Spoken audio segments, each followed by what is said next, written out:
Not only capture the moment, they have captured the wild card series, and it's on to Los Angeles for Game 1 of the NLDS Tuesday night at Dodger Stadium.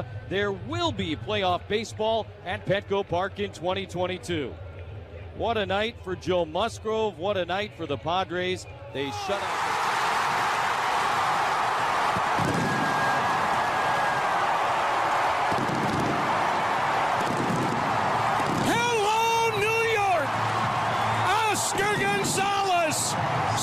The Guardians to the division series. A mob scene at home plate. A towering solo homer. The Mariners win the wild card series. They're going to Houston to take on the Astros in one of the most incredible, miraculous finishes. And comebacks jubilant pile out of the dugout as they celebrate a win here in St. Louis. They hang on to the ninth. And it's going, cause it's the rec room. It's the rec room. Yeah.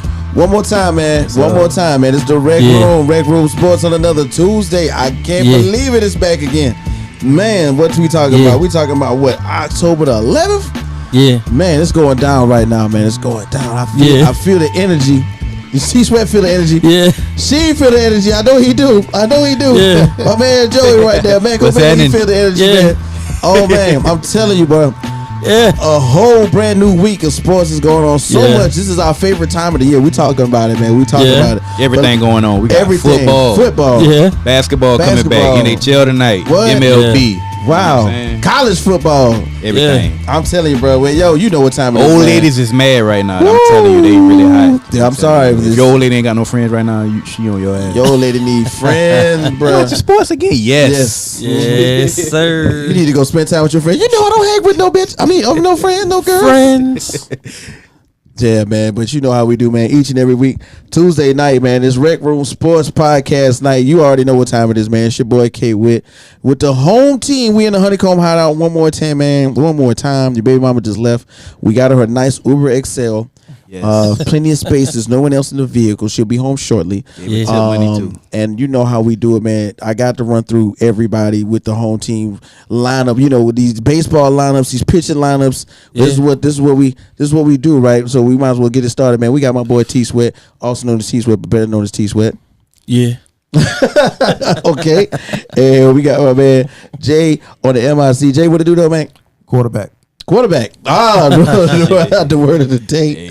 We got my man. That's a fact. Right. We got my man Coach Joe, aka Macomilly. Coach Joe, what to do? All right, y'all know me, man. It's your boy KWhit, man. Your mama's #1 draft pick, aka Hustle Westbrook. Okay, didn't do the grass this weekend. I ain't lying, man. Homecoming had me a little too turnt.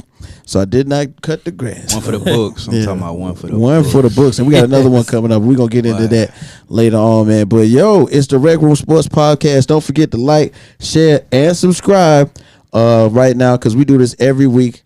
And we dang sure going to bring it hard in the month of October or Choptober. Choptober, baby. Let's go brave. We're gonna get into that too, man. So we might as well get it cranking right now. Jay, what are we talking about with these headlines? Hey, Carolina Panthers fans. How do you feel? This one's for you. In NFL news, the Carolina Panthers have made the first coaching change of the 2022-23 NFL season by parting ways with Matt Rule after 33 months. And basically naming the defensive pass game and secondary coordinator Steve Wilks as the interim head coach. Hey. Long overdue. Shout out Steve Wilks. Steve Wilks, first Black Panthers coach too. Basically, they fell to 1-4 Sunday after 37-15 loss to the San Francisco 49ers. The 47-year-old Rule, whose teams were marked by ineffective play at quarterback and lack of explosive offense, leaves Carolina with a 11-27 record. He basically became the first coach in Panthers franchise history to serve fewer than 3 seasons. Wow. In baseball news, on the eve of the NL East Division Championship, basically on the eve of the NLDS, the NL East Division Championship winning Braves, not to mention the world champion. Atlanta Still Braves. is. Basically, with the Phillies, forget them. You know what I'm saying? It's just one game. Let's just keep it like that. Good push at the end though, so that's gonna be more beneficial for game 2. Wow. So they locked up Spencer Strider's services through 2028. Hey. The Atlanta Braves are continuing their run, basically locking up their talented young players to long-term contracts, signing the rookie Spencer Strider to a 6-year, $75 million deal. The deal includes $22 million of a club option for 2029. Strider has moved basically from the bullpen to the starting rotation in late May.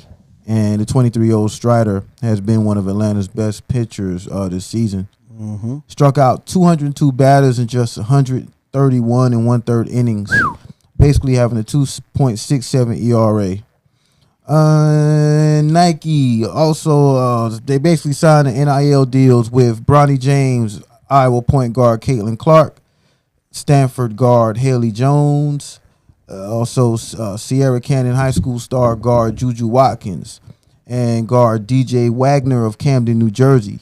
Wagner is the son of the NBA player DeJuan Wagner, and he's also the number 2 overall pick in the class of 2023. Me and Joey got to see him play. Yeah. According to 247 Sports.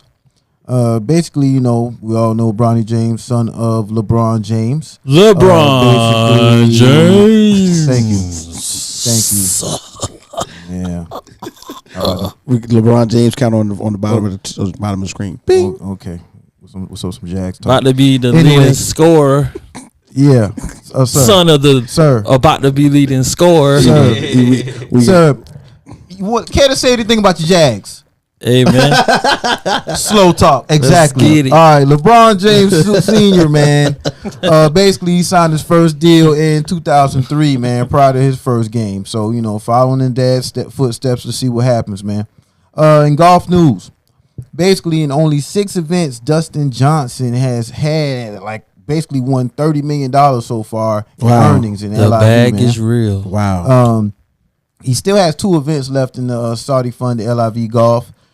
Basically, he clinched the inaugural LIV Golf Individual Championship, even though he failed to finish in the top 10 for the first time. The 2-time major champion already has earned, I think, $12.7 million, basically. That live money. And $3 million of that added, and then some other incentives and everything. But basically going to $30 million, man. $30 million. 30 mil. 30 mil. You know what I'm saying? That's pretty much it for the headlines, man. Oh man, that's crazy. First of all, I just want to say shout out to the LIV money. If anybody knows any Saudi sponsorships that we could possibly write a grant for, That's what I was just about to say. let us know, because we are definitely down. You know what I'm saying? I'll take it. I'll take it to Abu Dhabi anytime. I'm taking golf lessons currently as we speak. Right. You know what I'm saying? They giving out money like that. I'm about to get in my bag. I need a piece of that. So it's go to Google. Real quick. Tiger Hoods type. Tiger Hoods. Time, you know what I'm saying? You know what I'm saying? Yeah. So big shouts out to the LIV, man. And we're going to keep it moving right now. We're going to get to the MLB headlines. We're going to touch them all the bases, that is. All right. You know what I'm saying? So right now, the guys were just showing in the preview, the beginning of the screen, the beginning of the intro. So much is going on right now. It's crazy because, we had a plethora of games take place. The wild card games are quick, fast, and they over with just that fast, man. It's the best of 3 series, for each wild card for the, for the American League and for the National League. And I want to say I was excited about how it happened. And I'm excited about the tough finishes. You know what I'm saying? Yeah. Some teams that we thought was going to make it, they didn't make it. Right. Simple as that. Some teams that we did think was gonna make it, the Mets. Yeah, they ran into some things. You know what I'm saying? So let's just go through that real quick. All right. So Tampa Bay, all right, they lost to Cleveland, the Cleveland Guardians. All right. The Cleveland Guardians beat Tampa Bay 2-1 in their series. Up next, the Guardians take on the team out of New York that's left. That's right, the Yankees. All right, the Mariners beat the Blue Jays 2-0. They go ahead and not even gentlemen sweep, but sweep them boys on out. The Mariners are going to go ahead and take on the Astros. All right, and then in the National League Division Series, this will pretty much went down. The Phillies beat the St. Louis Cardinals 2-0. All right, the Phillies played the Braves earlier today, as Jay mentioned, and won for the first series game, and let's see about that going forward. All right, then the Padres beat the Mets 2-1, surprisingly, and now the Padres are getting ready to take on the Dodgers. All right, so it's a lot going on, a lot to kind of feast through. Before we get into the next couple of games in the NLDS and the matter of fact, on all the division series, Jay, what did you see that caught your attention from these first couple of games? Because I know you was at least paying. I know you paid attention to that Phillies game with your Braves and all. But what did you see that caught your eye with these wild card games? Man, wild cards, being the fact it's a different format, it's basically just the fact that we have, I don't know, with this different format, man, it's kind of like do or die. Yeah, it's got to be. In a way, it's best of three. Yeah, it's a best of three series, so it's like a sense of urgency has to be within you in order to win. Not within you, but that's probably within your team's manager, because if your manager is not necessarily putting forth your best players and your best pitchers, you might as well go ahead and pack it up and get ready to go to 1, 2, 3 Cancun. All right, that's pretty much what happened. I'm looking around and I'm seeing a few things that really stood out to me. Number one, of course, is the Phillies. All right, taking out the St. Louis Cardinals. Big shouts out to the St. Louis Cardinals for putting on the show once again, for doing their best. Great career, Albert Pujols. Great career to Albert Pujols. For sure, man. You know what I'm saying? Top 5 in hits, home runs, bases, all kinds of records broken. He's on a one-way trip to Cooperstown. If you don't know, Cooperstown is where the Baseball Hall of Fame is located at. And something else that kind of threw me off: the Seattle Mariners. Who knew?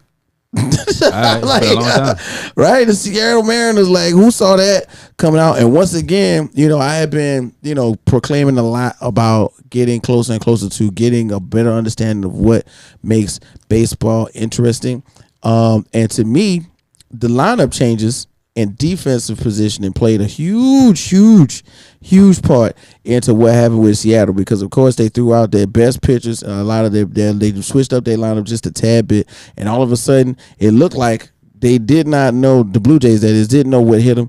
Literally, they didn't know what hit them, and then boom, next thing you know, instead of trying to have a comeback in that second game, man, the pitchers is taking you out. You know what I'm saying? And that's it. So what we got to look forward to now is like a game like the Yankees and the Cleveland Guardians. Okay, of course everybody knows the Yankees. Let's go. Are going to lose Yankees against the Cleveland Guardians. Here we go now.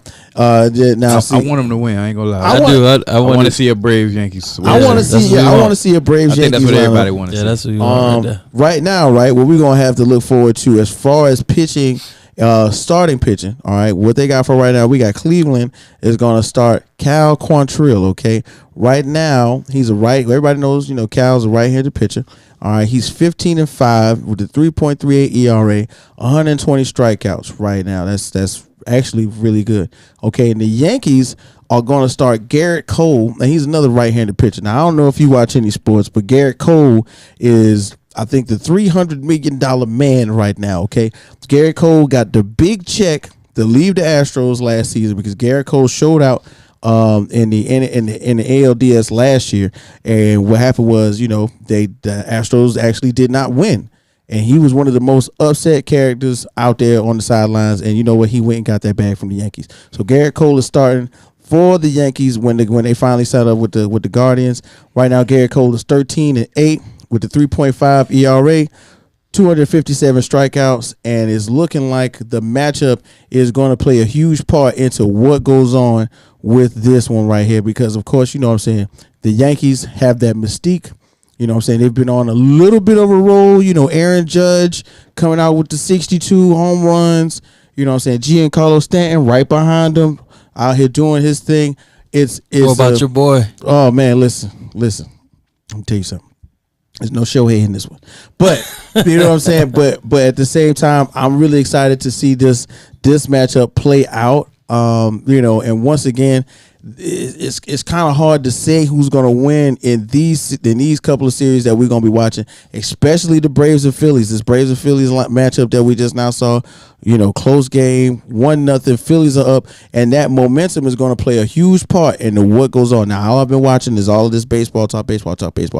So with the players coming out of the wild card, like the Phillies, like let's say the Cleveland Guardians, the Yankees been sitting home for a week. The Braves been sitting home for a week.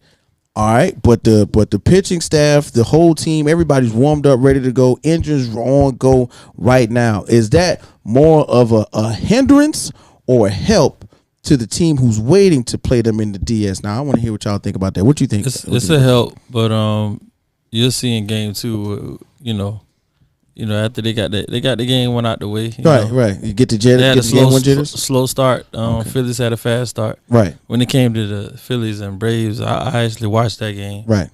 But I know that happens in any sport. Mm-hmm. You get that bye week, it's kind of hard to crank get your juices back up. Right. What you feel about that, Jay? I mean, with not just in this series in particular, the one I was talking about with the Guardians and the Yankees. Also, I know like Sweat said with the Braves and the Phillies. You know what I'm saying? The Phillies coming off of their win, they hyped, they excited to go to the division championship. The division series. Do you think that plays a part into how the teams play out their first couple games, especially like away teams? You know what I mean, like the Phillies. Yeah. I think these 3 games is vital. You still put you back in the old how it used to be, where it's like you can end up getting swept, be the best team, or a division winner. Oh, we're gonna talk about the best team getting put out in a minute. And they switched it up, didn't they? The DS of course is 5 games. It's 5. Right. The wild card was 2 though. Right? Wild card is 3. Yeah, the wild card is 3. Division series is all 5. Okay. I'm not a fan of that though. Like. I mean, they want to see you put out your best in the division series all the time, and then the championship rounds, of course, is what they really want. Is where you really pretty much put out your best. I'm going to get into a little bit about that in the next joint. This is my thing though. Baseball season's so long. Right? Are you trying to shorten it once it gets to the most interesting part, which is the playoffs? That's a good question, Joe. That's a good question, Joe. I think hundreds of games, and now all of a sudden, right? We just wanted to go ahead and get it on out the way. Series, 1 5-game series, like, come on, right? Okay, all right. So, like, after all of this stuff that we've been talking about, we've been talking plenty baseball. Me, Jay, you, Joe. You know what I'm saying? One of the things that threw me off was the Mets. Okay, everybody knows the Mets were kind of like the topic of baseball. Winning the most games that they have in I think in like the last 10 years. They won the most games this season period out of the Major League Baseball, and then somehow, some way, they scared to get put out by the Padres. I mean, I don't know where that came from right now. So was the Mets not using Jacob deGrom one of their fatal errors, and and somehow, some way got them to where they are right now, which is home? What do you think about that, Jay? I mean, the DeGrom is all they have. The pitching is not necessarily all they have, but they were gonna have to lean on the pitching to get through. So saving them to the very last second would seem, a smart thing to do to someone who, even with someone that's overthinking the situation. But I don't care, man. They're not the Braves. Oh man, here you go. Yeah. All right, and then another thought would be, as far as bullpens are concerned, I brought up the San Diego Padres last week. Big shouts out to them. One of the things that threw me off while I was watching the game was the captain, not their captain, but the manager, Buck Showalter. I don't know if y'all saw that. Buck Showalter, he's been the Mets manager since 2021. He's got, plenty of merits. He's also on his way to Cooperstown, I'm sure. Buck Showalter goes, and in the 6th inning, gets the umpire to go and check Joe Musgrove, the like pitcher. ear or something, right? You're right. Just go check. His ear looks shiny. He out here slinging, Thought he throwing might have had like 97. a substance. or Right, something yeah, on there. throwing 97 mile per hour fastballs through 6 innings. Y'all go out here and check his ear. First of all, let me tell you something. When you losing, you losing. Okay, don't make no excuses about losing. I don't like it. It hurts, but don't go out there and check behind the man's ear, man. I don't know, My man. wife is up there watching me pitch. Don't come feel on my ear. They be doing some slick stuff sometimes. I mean, I ain't gonna lie, I've seen some crazy stuff. yeah, from baseball is known for that. You know, you could get the earwax. The earwax makes the ball more resistant to air. If the ball goes faster. I don't think that Joe Musgrove was doing that. I mean, I'm really not with that too much. But I mean, you know what I'm saying? Let's give, you know, some recognition where recognition is due. All right. So Joe Musgrove, right? He had 1 hit in 7 innings pitched, right? 0 earned runs, 0 home runs, 5 Ks and 86 pitches. That's good. So he was basically dragging the Mets through them first 6 through innings. That's why, I got to check his ear, right? Yeah. Ain't nobody hitting nothing. This ain't what we normally do. Somebody might go out as there well and check go out him with out. a bang, man. You know? Right. Well, or rather, look here. This is what we gonna do. I'm gonna have them check his ear for 15 minutes. Y'all better take a Gatorade break. Y'all better get over there and swing the bat in the corner. All right, you better practice, because when he come back up, you better have checked that. I think that it was a bit of gamesmanship. That's a good word for it. It was a bit of gamesmanship on Buck Showalter's part.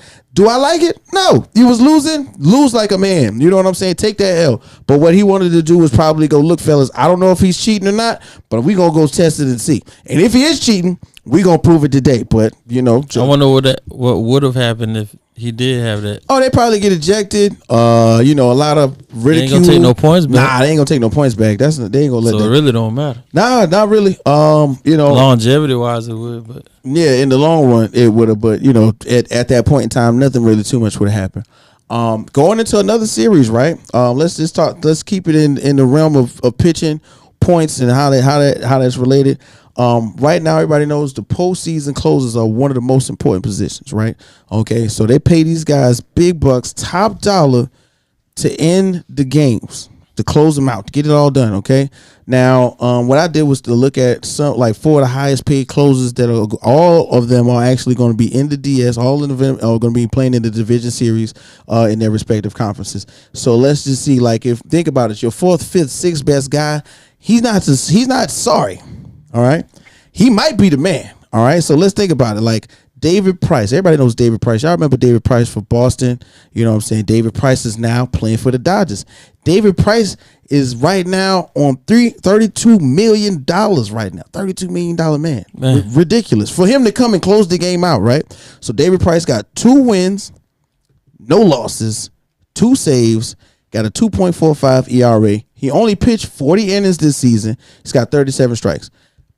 They basically say that man for the end of the season. He ain't even played the whole season. They just want him to come and get warmed up. We're getting closer to the playoffs. All right. Yeah. We got Craig Kimbrell, $16 million. Okay. And we know what's up with Craig Kimbrell. We know how he get down. We got 6 wins, 7 losses. All right. 3.75 ERA, 63 games, 22 saves, 6 innings, 72 strikeouts. All right. Now, that's David Price and Craig Kimbrell. They both are on the Dodgers.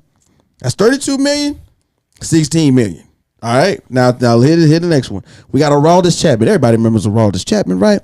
Aroldis Chapman for the Yankees. He got the ring. Let's go Yankees. All right. Anyway, so Aroldis Chapman. I see, there you go. See, don't be like that all your life. So I don't know. So Aroldis Chapman, right?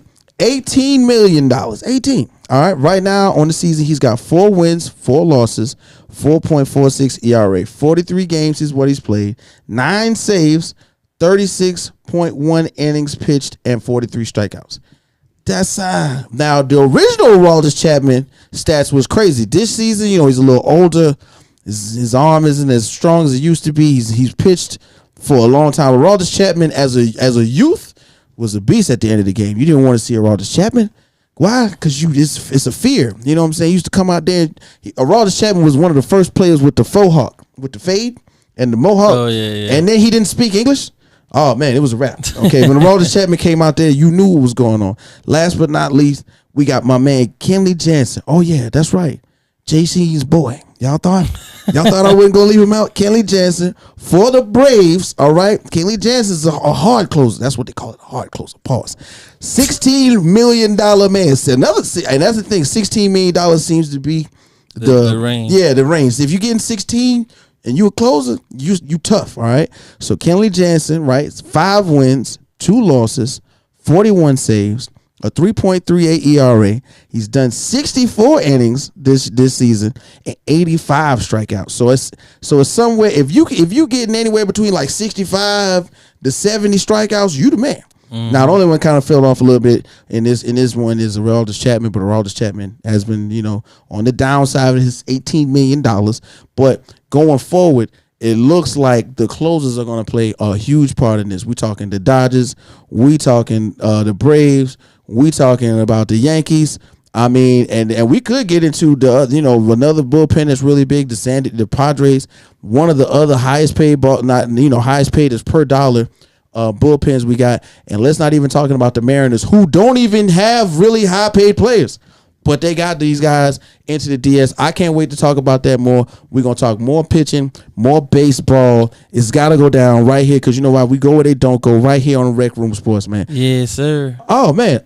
Jay, you know what we got next? Okay. First, I want to back that up a little bit. Go ahead. A few things, man. Rob Thompson basically had the interim tag removed from his title, basically after guiding the Phillies to the first playoff series victory since 2010. Basically giving them a 2-year contract to remain as their manager through 2024. Shout out to him. Rewarding him from a turnaround that earned the Philly wild card berth. And the 59-year-old Thompson took over on June the 3rd when Joe Girardi was fired. The Phillies basically at 22 and 29. Once again, I'm gonna move on. It's not the Braves. He got his check. Let's move on. Also, and I wouldn't say quite better news, but Philadelphia Phillies reliever David Robertson, man, he's out for the division series. Wow, that's he got good hurt. news. Nah, sorry, I didn't mean to say it like that. He got hurt, trying to celebrate, man. And there's a celebration injury. Wow. Basically, Rob Thompson, manager Rob Thompson, basically said that Robertson strained his right calf jumping in the air when Bryce Harper homered against the Cardinals in the last round. He strained your calf jumping for your partner. Well, he's 37, man. The 37-year-old Robertson was basically I'm almost 37 for the Phillies, man. Hey, man, imagine yourself doing the most athletic thing. I mean, look, he was jumping. They were sitting down for 2 hours. Then he didn't warm up, man. Right? Yeah, he didn't warm up. Right? Yeah, he didn't warm up. Right. All right, so moving on. Basically, San Francisco Giants have hired Houston assistant general manager Pete Patila as their new GM. Just moving on with that, and then also Aroldis Chapman. Hey, we talked about. Shout out to him. It's like we talked about, man. He's not on the playoff roster. I know. And he missed the practice or something crazy. Yeah, he missed the practice. Like we was talking. He just, I don't think he was. Regardless, I don't think he would have been ready.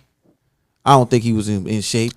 I think the games he played, even though he's getting that money, was a part of what I said. Right. He's not. If you notice, everybody else is above 50, 60 games. He's on like 43. Right. So he was, and then he missed the practice, which they did not include him on the roster. So they might have him warm up and end up. You know what I'm saying? If they make it to the championship series, who knows? But I did want to include him in there because as far as money goes, Aroldis Chapman is Aroldis Chapman. Is he playing right now? No, but paid? Yes. Does he have a ring already? Yes. All right, I give him that. Y'all want to move on to football, man? Yes, of course. Yay. To that tater talk, man. Let's talk about that Pigskin, on the baby. ball with the Week 5 recap. It was a lot of good things going on in football in the NFL this year, man. Look here, man. We're gonna do a little. This is the I feel like this is the year of turnover. Like there's some teams that I would have never thought. Oh yeah, pulling some NFC East balling down. Pulling some. But I mean, out. the NFL though, it's always parity. Of course, you got a couple of organizations who can always be consistent, but man, you can always have a few organizations who come out of nowhere, Right. make some noise. Giants being basically the surprise team of the year, playing some good For football. sure. Right. But man, let's go down the list of that and retrack some of them games. Let's talk about it, y'all. Week 5 recap. Here we go. All right, we got the Jaguars lost to the Texans. Dang, Sweat, that was the first one. You wanted to put that one up there yeah, first? Let's get that one out the way. Get out of the way real quick. Hey, man, That was a defensive battle. Yeah, basically. Yeah, it was man. a defensive battle. Once again, the quarterback play from the Texans is one of those things, surprisingly, that comes out every once in a while and peeks his ugly head. Was this his best show? Was this his best showing? No, it wasn't. But at the same time, on the other side of the field, tell us what you feel about your Jags this week right here.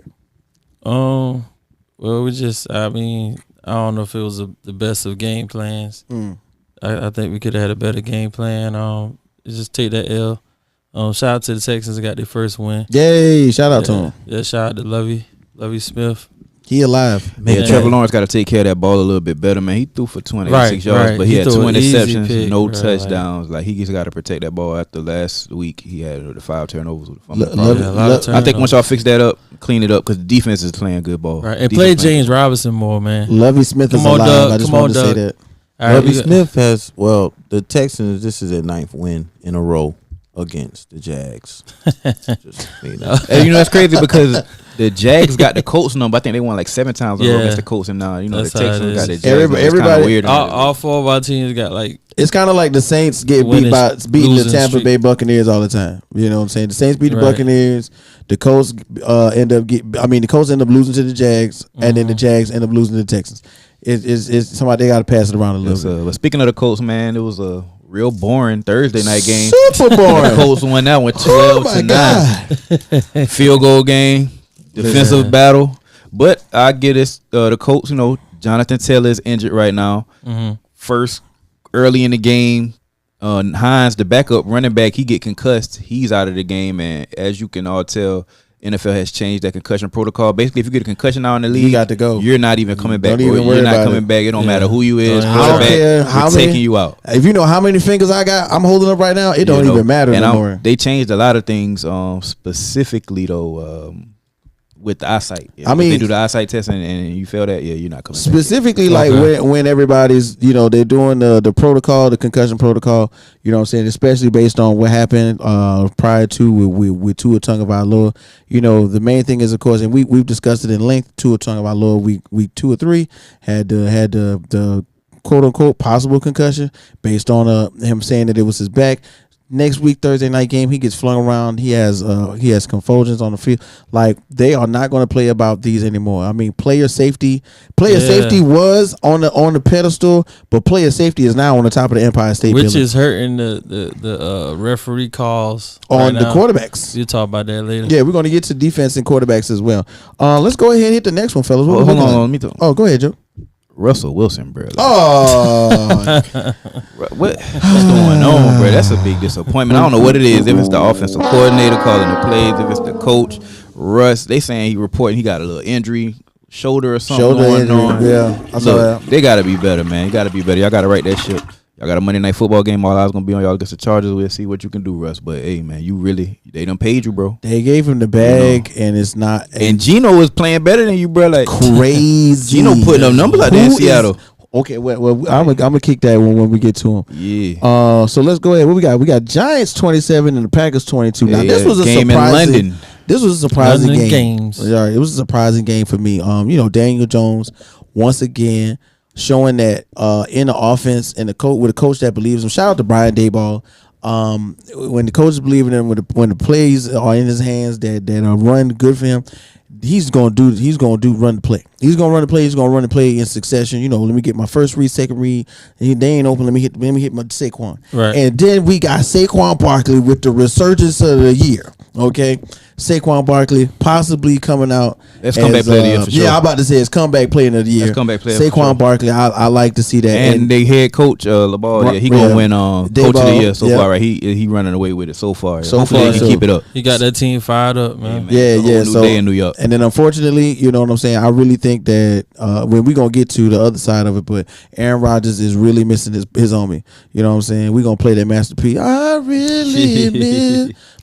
Keep that song I on. think it's the Good. Keep that song for the next one.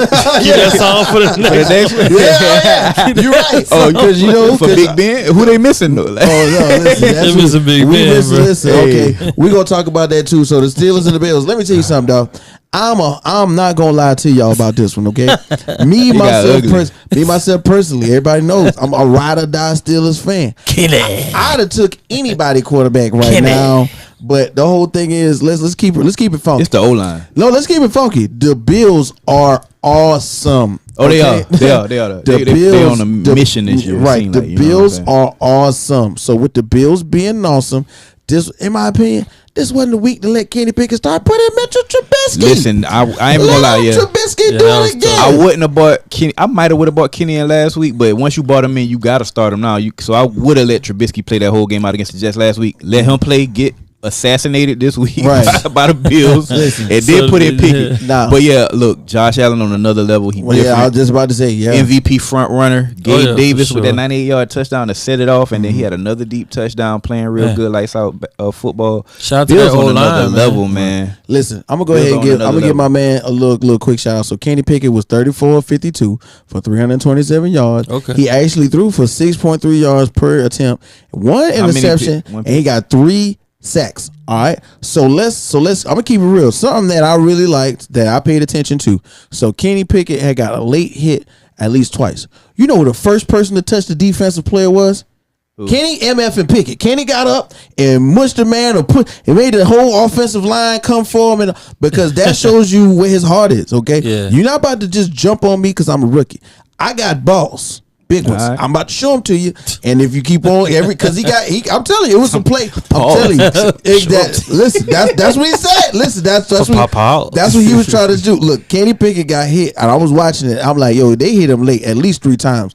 By the second time when he got hit on the sideline, he was on the scramble. He was out of the pocket. The ball was out of his hands. He got touched. Boom. He stood up and listen. He went straight at my man. Now, for me, in my opinion, that is the type of vigor that you want to see from your rookie quarterback. Right. Now, he's the future. Right now, presently, it's hurting me, but I'm with it all. So big shouts out to Kenny Pickett. Y'all got to clean that O-line up. Yeah, big shouts out to my coach, because my coach going to ride or die for the organization. Josh Allen with over 460 yards. Josh Allen with the crazy level right now. Shout out to the Bills, man. Possibly MVP caliber, Josh Allen? Yeah, he the front runner right now. Top gun of the week. That's for sure. Top gun of the week? We're gonna be getting to that soon, but top gun of the week, man. All right. How many touchdowns did he have to throw? 4 touchdowns, 400 yards plus. Sounds like a next top game, gun of Chargers the week. and the Browns. Now this was a good one, I thought.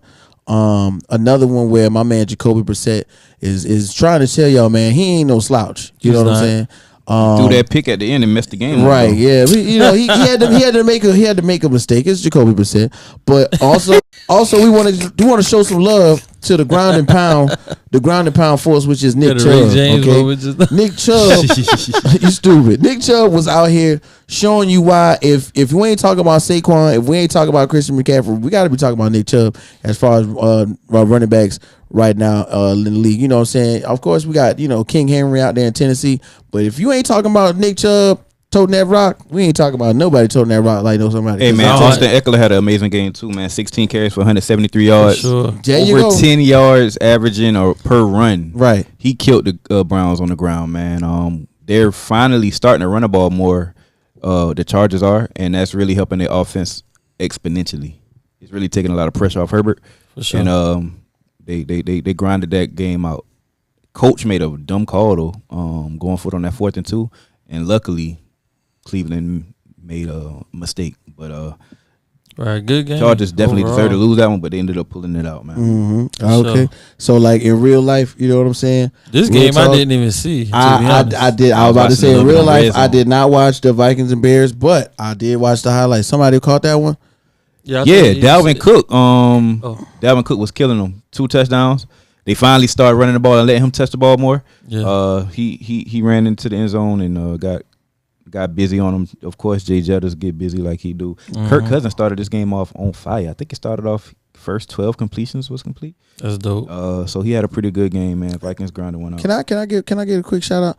Quick shout out to Kirk Cousins, man, because like every other week somebody talking trash about him, he ain't worth the money. He's not this, he not that. But you know what? Kirk Cousins on the low is, top tier, top 15.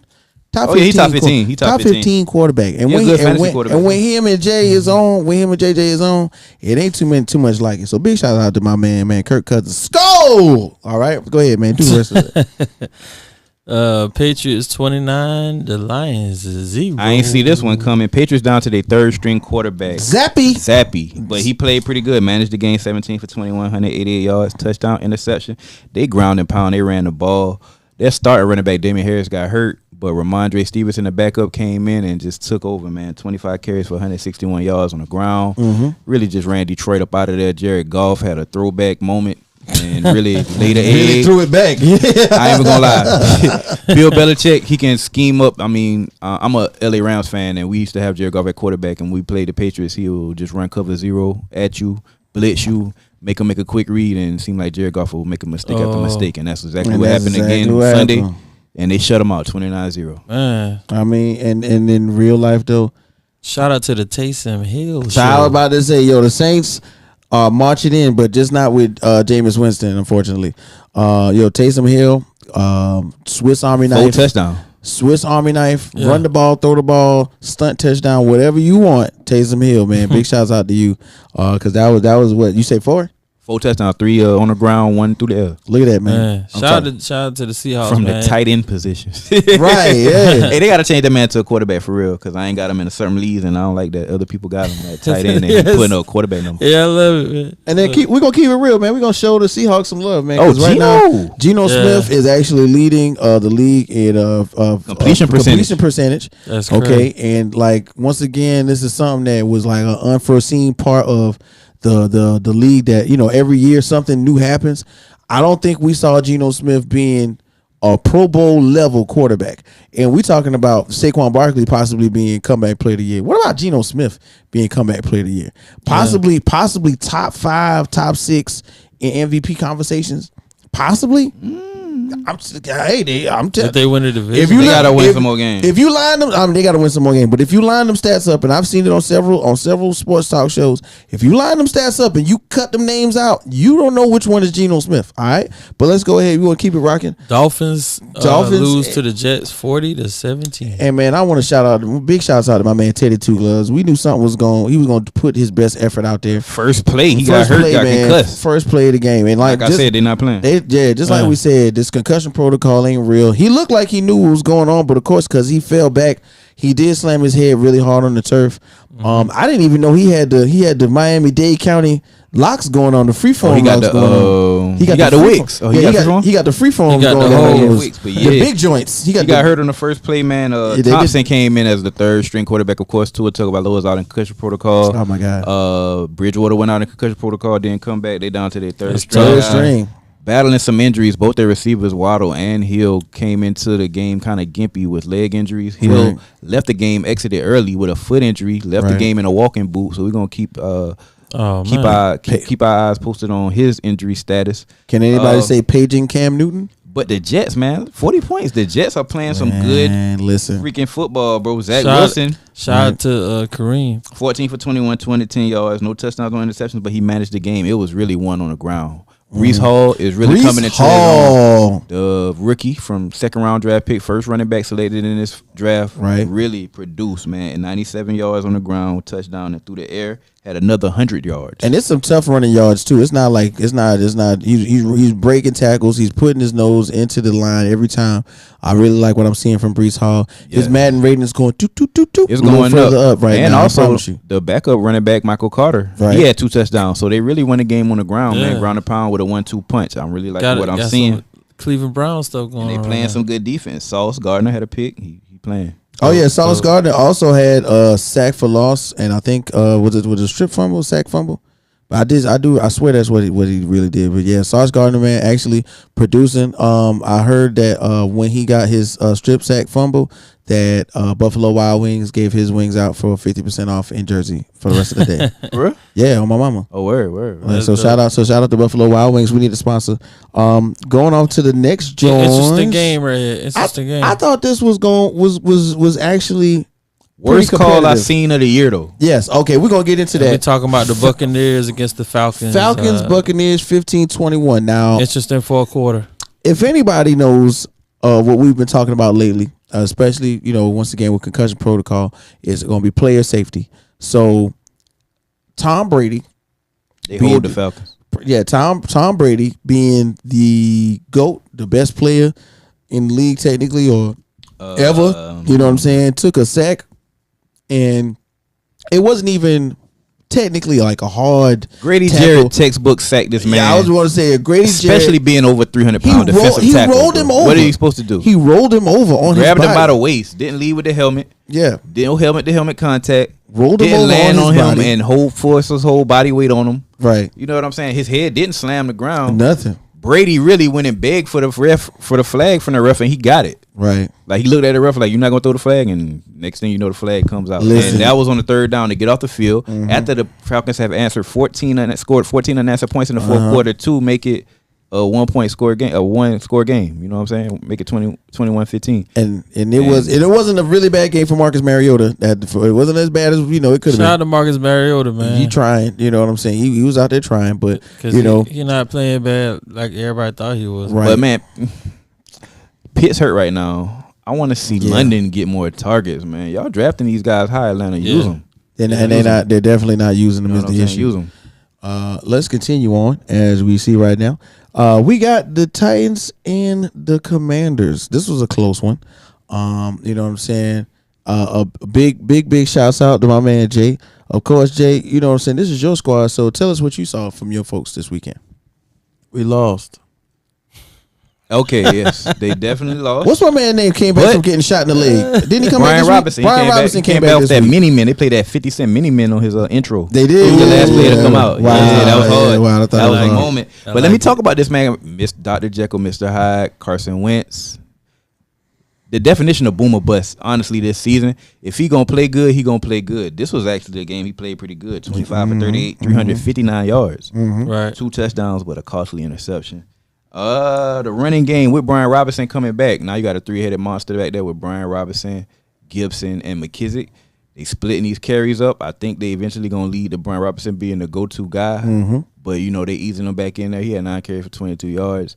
Gibson production kind of went down just because Robinson is back in the fold now. So it's gonna be interesting to see how that backfield unwinds. Derrick Henry with a 100-yard game, ground and pound, textbook Tennessee offense. Playbook. They're gonna run the ball. Run the ball, play Successful. action. It was a competitive game though. But the quarterback play. Wentz playing pretty. He playing decent. He playing decent football, man. Right. He Yeah. playing decent football. And the thing is, you know what I'm saying? Carson Wentz gets the bad end of the stick. Okay, I don't know if everybody knows, but earlier, my man Riverboat Ron, who is no longer the coach of the Carolina Panthers, is actually down here in a press Somebody conference. else is. Right, somebody. We don't even know who the coach is for real. But anyway, but He will.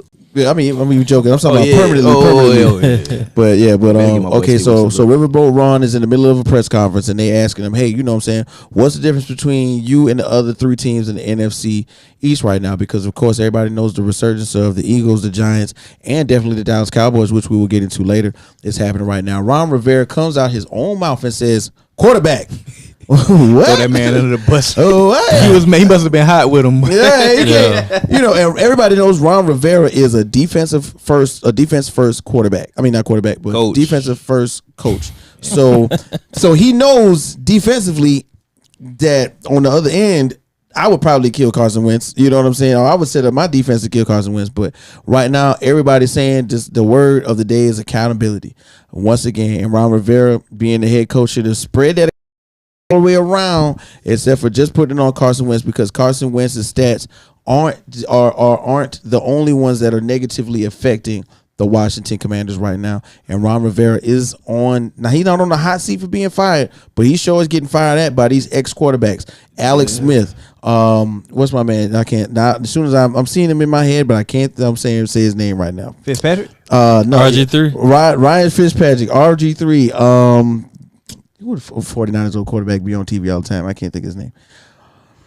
Oh, Steve Young. Steve Young was in that behind, okay, and then, Steve Young don't like it. Yeah, if Steve Young don't like it, then hey, look, listen, you got to be. Steve Young was on him, bro. I can't describe it in any other type of phrase.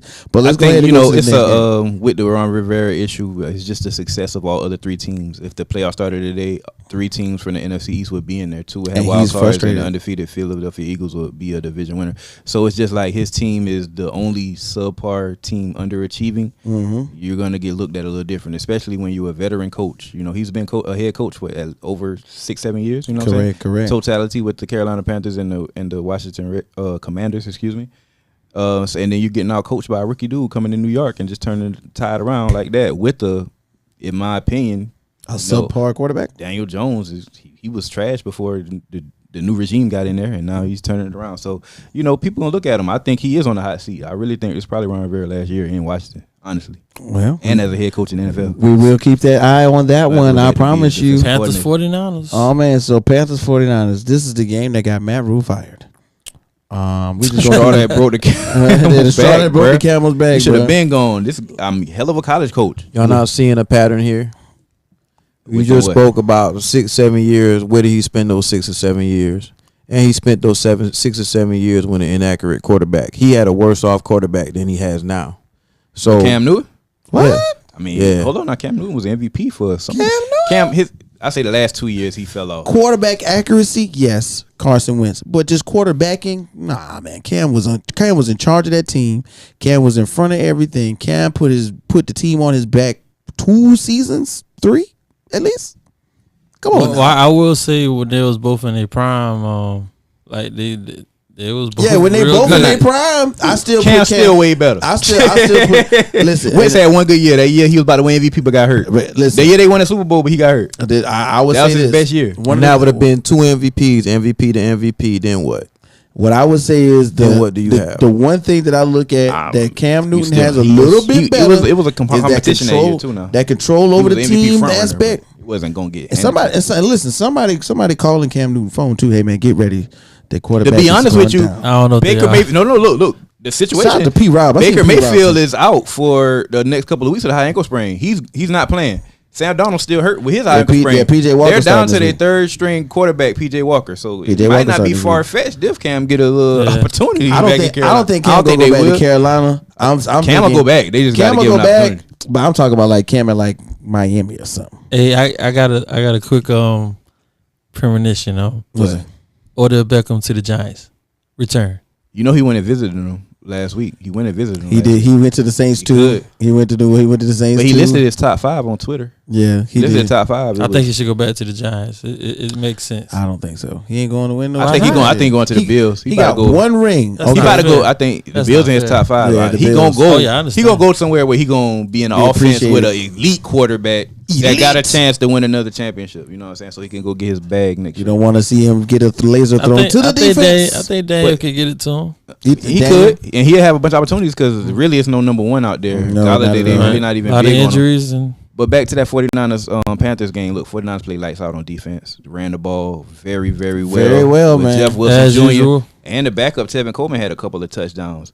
Garoppolo's going to continue to manage these games. That defensive front is going to continue to get after your quarterback and eat you alive. They're the most physical defense, one of the most physical defenses in the league. Yeah. Along with the Cowboys, I hate to say it, but hey, you know what I'm saying? Those are the 2 most physical defenses right now, and they're playing lights out football. Lights out football. You know what I'm saying? Going on to the next one. We got the Eagles and the Cardinals. I thought this was a really good win. Went down to the wire, baby. I thought this was a really, really good one. You know what I'm saying? Jalen Hurts is once again showing us that with time and good coaching, that you can grasp on offense and literally run with it. And I really dig that because it's kind of like this. It's kind of like seeing like 1A and 1B.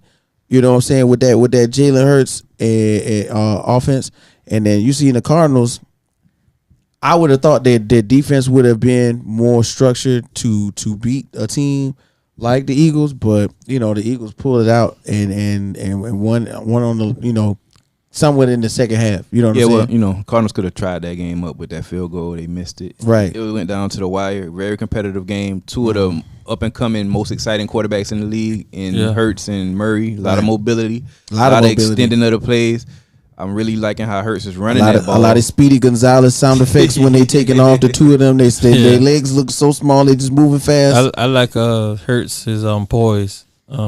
He stays cool, calm, collected. Yeah, I like when they get on the goal line how he just he actually said he don't even like in that end zone. He don't even like. He said I don't even like hearing 5-0. Like you know what I'm saying. You know what I like. That show that he focused. You know what I like about Jalen Hurts. I like his level of maturity as a young quarterback. When he gets up there and he speaks with like really like that Alabama in him. Yeah, not shoot. It's Oklahoma in him too. You can tell the leadership in him. Right, is growing. right. You can tell he's taking the reins and grasping the reins of being the leader in the locker room, which is unlike some quarterbacks that we see on the podium every other week that like to defer and I'll say all this stuff. Jalen Hurts gets up there and pretty much doesn't even talk about himself. He talks about everybody else. I think that's really big. So big shouts out to all my Eagles fans. How about them Cowboys? Fly Eagles fly. Oh yeah, we gotta talk about the Cowboys. Man. Joey, we gotta talk about it. Coach Joe. Hey man, talk about it. This is what happened. Our offensive line is in shambles. The Cowboys, once again, like I said, have one of the most physical and talented defensive front lines in the league.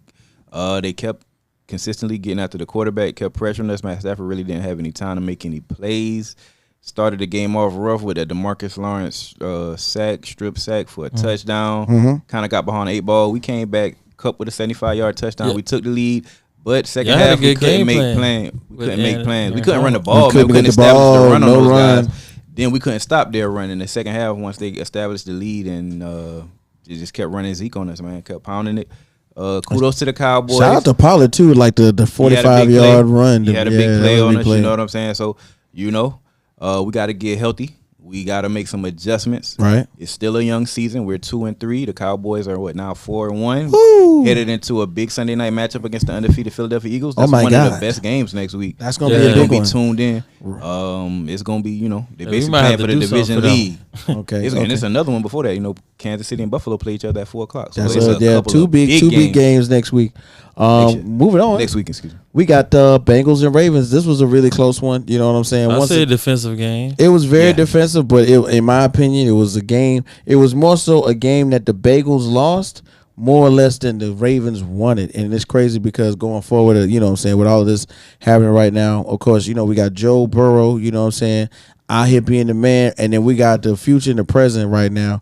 With Lamar Jackson. I mean, still somehow finding a way to, execute at a high level in an offense that seems to be mired with mediocrity. I mean, when I say that, I'm talking about who is he throwing the ball to? I don't know. But he's Mark doing Andrews? Yeah. Well, now, keep it at 1,000. Yeah. Mark Andrews is his number one target, and Mark Andrews is out here. So whoever got Mark Andrews. knocking on Kelsey door. Right. Whoever got Mark Andrews in these fantasy leagues, cross your fingers, because if Mark Andrews goes down, I don't know what's going to happen with the Ravens. But you know what I'm saying. So big shouts out to him. We're gonna be seeing more of them. Joe Burrow is it? I don't know if it's like their offensive line in trouble too. So their offensive line is. Hey, both Super Bowl teams, both teams in Super Bowl are having a little Super Bowl funk, Super Bowl slump. Right. Still got time to get it together, but definitely we're not looking at the same teams that they were last year. What's up with that last game though? That Chiefs and that Raiders. Chiefs and Raiders, man. Classic. It was a classic last night. That was a good game. Shootout. Let me get him. Kelsey with 4 touchdowns. I mean, if you got Kelsey in fantasy football leagues, if you got him, you happy. If you played against him, you like, man, you probably lost because he went crazy. Yeah, and sure. it was a big night for what we thought would have been the resurgence of Devontae Adams. It was. It was the resurgence of Devontae Adams, but he didn't come home with a whole win. He had 2 touchdowns. It's frustrating. Over 100 yards, 124 yards, 3 catches, 2 touchdowns. You shouldn't have pushed that cameraman down. Come on. That cameraman I hope went don't to want the to cash out on you, my boy. That cameraman went to the joint and said, "My neck and my back." Okay. I really thought the Raiders was gonna win this game. Game plan was amazing. In first quarter, they was getting after Mahomes heavy. They finally decided to run the ball with Josh Jacobs last week. It continued this week. He had 21 carries for 154 yards and a touchdown. Jacobs was showing up, playing some really good football. But the magic of you playing in Kansas City is such a tough place to win in. First of all, one of the best home field advantages in Arrowhead Stadium. Might be. You know what I'm saying? Yeah, if you can't hear in Arrowhead, you can't hear in Seattle. The 12th man, it's one of those places that everybody, everywhere. Every time I look at it, the field perception is taken into full effect whenever you're playing in the Arrowhead Stadium. So and once again, let's just keep it 1,000, man. Patrick Mahomes. Yeah, man. The ghost of Patrick Mahomes has the ride every week. It just pops up. You know what I'm saying? So big shouts out to Mahomes once again for showing why he's an MVP caliber quarterback. A lot of good games week 5. Jay, we got some more headlines though, right? Yeah, man. We already went into the Baker Mayfield situation, man. Basically saying that he has no structural damage from the injury. Say he'll miss up to anywhere between 2 to 6 weeks. Mm-hmm. Panthers fans, man. I ain't even gonna lie. Panthers fans, just go ahead and tank this season. Get the number 1 pick. There you go. Get the number 1 pick and get one of those quarterbacks. I'm just being serious. Yeah, we gonna get your quarterback they gonna get your quarterback. CJ Stroud or Bryce Young. But if you get CJ Stroud, just know you got you a franchise quarterback for the next 10, 12 years ready to run that thing. You know what I'm saying? That's not a bad idea. I would tank if I was them, for real. We got Seahawks running back Rashard Penny, man, suffering a broken fibula. And I got you on a couple of fantasy teams, bro. In his left leg on Sunday, and basically will miss the rest of the season. That's unfortunate, man. And that's paving the way for Kenneth Walker II, their second round pick. Ran a 4.2. He showed out. Fast 4.29 or something. Yeah, 4.29. He about to take off. He about to have all the opportunity in the world right now. Baltimore Ravens free safety Marcus Williams will go on injured reserve with a dislocated wrist. And basically, he's going to miss a significant amount of time. Wow. That sounds like it hurt. Like, where your wrist go when it dislocates? I'll tell y'all. I ain't gonna lie, my dad had that one time. It's not pretty. It's not pretty. I was out of work for 11 months. But anyway. Ooh. All right. Basically, we also have, Emmanuel Mosley suffering a torn ACL in his left knee. Lord. One of the best 49ers best corners. That's why he had a pick 6. Right. Ain't nothing like that ACL tear, man. Dang. But on a better note, man, we got the Chicago Bears activating wide receiver N'Keal Harry for injured reserve Monday. He basically was placed on injured reserve, I think September 1st, during training camp. And he been going through it. N'Keal, first of all, let's keep it 1,000. N'Keal Harry just disappointed everybody when he got picked up by the Patriots. So anyway, go ahead, Jay. Keep doing it, man. Good news, man. I would say, when they basically say that you have a neck injury, as long as they don't say spinal injury, we're doing good, going in the right direction. And that's basically speaking of Detroit Lions cornerback Savion Smith. Basically was transported. It was scary, man, because I saw it like the whole thing, and he was transported basically to a local New England hospital Sunday. Was evaluated for a neck injury. They flew him back to Detroit with the team, basically in also concussion protocol. And he flew back in the ambulance, man. They called his dad and his uncle to ride with him. And that's the first time I ever seen them call somebody from the stands. Like, they was like, hey, come on. An NFL stadium, like, come on down and join them. Like, I'm thinking like they tell them like, go say goodbye or something. You know what I'm saying? Like, well, I was like, wow, man. I want to turn the TV off like right then and there. But they better news. Also, man, they say he had everything in his extremities, man. He's had movement, so it's all good. Yeah, don't want to look at Great news. Great news. But I'm loving to see how the NFL are really. I think they're taking the injuries to the next level. Definitely. Player safety to the next level. Yeah. It's a good thing to see, man. Let's not be saying soft league, man. Safe league. That sound better. If anybody's been paying attention, one of the things that was brought up in these conversations was Troy Aikman's comments the other night where he used the words, let's take the skirts off, let's take off the dresses or something like that. First of all, let's not be chauvinistic and sexist and degrade the idea that women are soft, okay, or women can't be what I'm saying, tough in any way, shape, or form. I ain't trying to have no babies. That's an old way of thinking. But Troy Aikman was basically trying to say that the way that they participated and played last year. Not last year, but during his era of football, man, Troy, you know how many concussions Troy Aikman got up and played through? That's why he had to retire. Okay? That's true too. But they're gonna be biased towards that because they played in a way more physical different era. My favorite football, part. My favorite part when he was like, "Yo, man, they need to pull them dresses down." Yeah, they need to put them dresses on. I was like, "What?" Troy Aikman, I'm not gonna lie, man. When he gives his perspective, man, during the games, you can tell he was a straight gangster in the locker room. Yeah, Like I don't care who he had to say it to. It's like he had some henchmen that was ready to take anybody out who had something to say against it. Right. So he had that. I got something to say. Right. You better listen. Right. Or else. Nate Newton and Larry Allen gonna put you in the trunk. And even in after career or before career, it was over. It was that was pretty dangerous. That sounds pretty dangerous, man. One thing we do know is you ain't winning nothing without a good quarterback. Yeah. That's a good segue. Man, wow. There you go. Yeah, you kind of skipped over something. But we gonna get back to it. But guess what? Because it's oh my God. I hate this music. You hit the button, dude. You hit the button. I be hoping he hit it again so it cut off early. By popular demand. We about to run it back. All right, I'm just kidding. No, yo, you know what time it is, man? It's time for the uphill battle, baby. With the Jolly Rancher. Yeah, that's right. Gotta have the Jolly Rancher. That man ain't put it in my. Yeah, I can't, because I can't talk. I was in the middle of my. Word. But anyway, so check this out, man. You know how we do. We got instead of 3 teams, we got 3 players. That's right, 3 players. Wait. We gonna go over each one. What's up? Bro. Whatever. We can't do both. Whatever.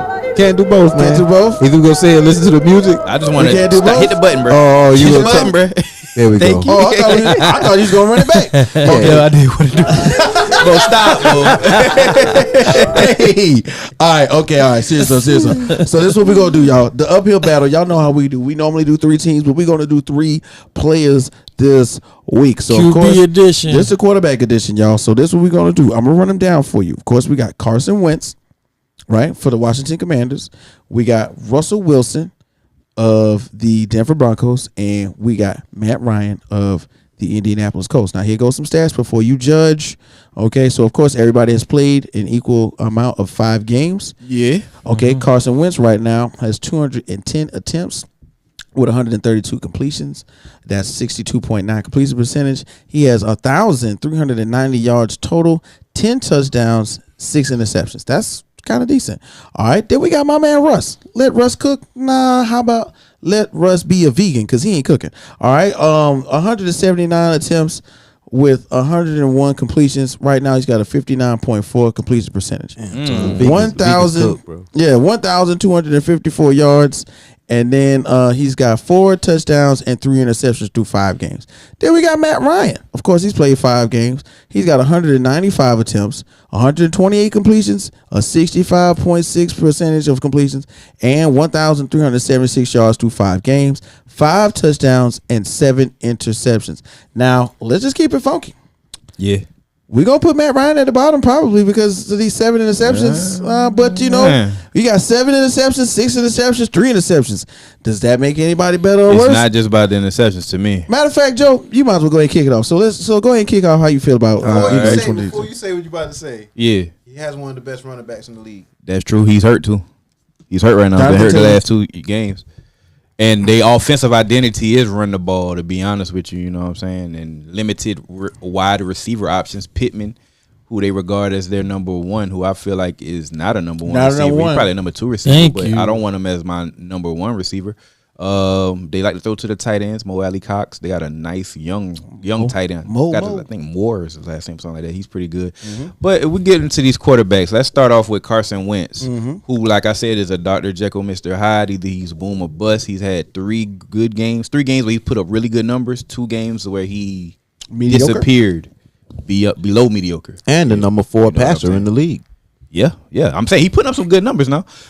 Are they equaling to wins? No, they're 1-4 in a very tough division.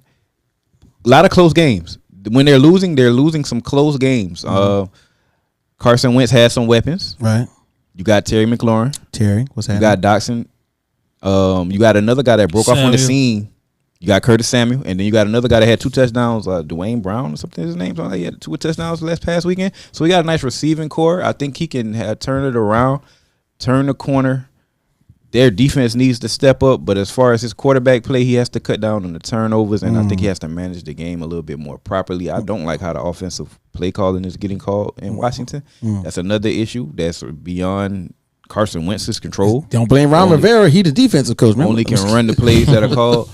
Russell Wilson is really highly disappointing to me. Very Out much. of all the three of these quarterbacks, nobody thinks Carson Wentz is elite. Nobody thinks Matt Ryan is elite Anymore. People are trying to push Matt Ryan into retirement. Russell Wilson, when you said his name before this season, you were thinking of an elite quarterback, upper echelon quarterback. Not in the last 2-3 years. I'm saying, for the majority fan, they're thinking, when you say Russell Wilson, oh, this is a franchise quarterback.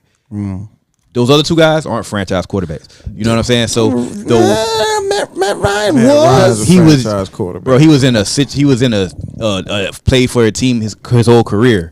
But I mean, how many real Atlanta Falcons fans been calling for Matt Ryan to get out of there? A few years now. I think he was A few years. It was now. only after the Super Bowl. You know what I'm saying? Seattle fans, when Russ got traded, they're sad. What? You're trading Russell? No, that's our only player. Like, you know what I'm saying? So it's a little bit. When Matt Ryan got traded, Falcons fans celebrated. When Russell Wilson got traded, Seattle fans were upset. that doesn't say much. What I'm saying with that to say, let me finish my thoughts. With that to say, Russell Wilson is the one that is underachieving the most, because when you go to Denver, you see that, okay, the only thing we're missing is quarterback. Now we're plugging Russell Wilson in, but we're struggling. Losing worse than we were last year. You know what I'm saying? The defense is intact. Defense is playing really good in Denver. Running game was intact until Javonte Williams went down with an unfortunate injury, but you got Javonte, Melvin Gordon, who has a fumbling problem, but you have your receivers healthy. Cortland Sutton, you have Jerry Jeudy. You got your receivers there, and they're making plays. Russell Wilson is not getting the ball to him properly. He's not reading the offensive. He's not making his reads, and Looks like something on his mind. I don't know what's going on. I don't know if you've got some house issues. I don't know what's going on. Okay, but struggling a little bit. He's struggling a little bit. Underachieving, and in a very competitive division, man. You got Patrick Mahomes, you got Justin Herbert, and you have Derek Carr, who are all outperforming you right now in the quarterback position. Even Derek Carr 1-4, like still outperforming them. Yeah. So Russell Wilson, in my opinion, should not even be in this conversation, but we have him in this conversation because that's how terrible he's looking. 59% passer completion rate. Come on, man. Not Russell. 59% passer completion percentage. That's unacceptable. For that's Russell Wilson, unacceptable, that's man. unacceptable. For That's Russell, unacceptable. 50-50, basically. And then we get into Matt Ryan. Matt Ryan with the Colts. Nobody expects him to really pass a lot. Now let's keep it real. I thought Matt Ryan was going to have a bit of a resurgence. I thought it was going to look better This than Carson year Wentz had looked in Indianapolis, but Carson Wentz looked better through 5 games last year in Indianapolis than Matt Ryan's looking. Yeah. Matt Ryan's basically a statue in the pocket, no mobility. None. The Colts have a great offensive line, but it's built to run. It's built to run the ball. You thought they were talking trash about Peyton Manning. Now look at Matt Ryan. When they pass the ball, their offensive line is not that good. Once again, this guy can't make anybody miss to extend the play, so he's getting sacked a lot, taking a lot of sacks. Really doesn't have any weapons. It must say he has the worst receiving core out of the 3 quarterbacks. With the running back that's with maybe arguably one of the top running backs in the league, out with an injury right now, and then his backup is hurt. So now it's even more pressure on you. Right. Not delivering. Gotta sign somebody after probably USFL. Matt Ryan last year in the league, if I'm keep it real with you. So in my opinion, I would list it. Yeah, I love it, man. Matt Ryan. I need all of them to be in a trash. worse situation. I need that. Then Russell. Russell. And then Wentz. I think Wentz is has the easiest climb. Mm-hmm. But Russell Wilson is definitely, to me, the most disappointing out of the 3. Yeah. Okay. Sweat, what you got? I'm going with Wentz, Matt Ryan, and Russell Wilson. Okay. For all the same reasons, man. Nothing different than what Joe said. Jay? Coach Joey. All 3 of them had coaches that were way too loyal for them, to them, and it's easy to say that this person is not elite when they were all kept 2, maybe 3 seasons too long. I think Matt Ryan was probably 2 seasons, maybe 3 seasons away from a Peyton Manning, even though he's never had a championship, but almost like a Peyton Manning situation where he would have walked right into a contender and could have helped them win. With all of these. Again, these quarterbacks being overdue 2-3 seasons, basically not being on the shelf early enough, or the team being too loyal to them, it doesn't help their argument now. It's easy to say, okay, they have the worst receiving core. I don't know. All the best teams look around; they at least have 3 number 1s. So I mean, these three dudes, you see the loyalty where it runs out, where you give these dudes all this money, where you gotta scrap them to save your team's salary cap. Now you got them on a team where you can't afford to put the help around them, and they're looking like, oh, they're not elite. They're not elite because they look how much they're getting paid pretty soon, and not pretty soon. Look at the Aaron Rodgers situation. Do you think it wouldn't look better if we would have took a little pay cut? So this is all the effect of guys taking too much money from a team that's not really ready to win. I want to interject. I'm all about guys getting a bag. But in this situation, Russ the only one making the bag. He the one with the $200 million contract. Everybody else on 1 year deals. Nah, Matt Ryan's on a 1 year deal due to the fact that they stayed with him again. He had like $130-something million contract. At the time it was big. That was before Matt Ryan kind of had the disadvantage because he was one of the first dudes to sign. I guess at the cutoff where you start seeing before the astronomical numbers start getting put up. Yeah, the $200-something million. You know, before Aaron Rodgers signed, and then everybody after him signed, basically. But these dudes are just casualties of that contract getting scrapped by the team due to salary hits, and then a team that's like, we'll take them because we can win with them, and they don't have the money to put like everything around them. Right. This is it. That's all. Like I think if you put it like Matthew Stafford is almost on that list. Get out of here. There's a lot of that offensive line. The only reason Matthew Stafford looking like that. I'm being honest with you. That's the offensive line. That's a lot of Matthew Stafford just won the Super Bowl last year. What are y'all talking about? He did. We just 4,500 yards last year. You just touched the funny bone. You just touched. No, I'm saying. And Jared Goff was a long time ago. Tell me the facts. I'm just. What you mean? That's the fact. You just said.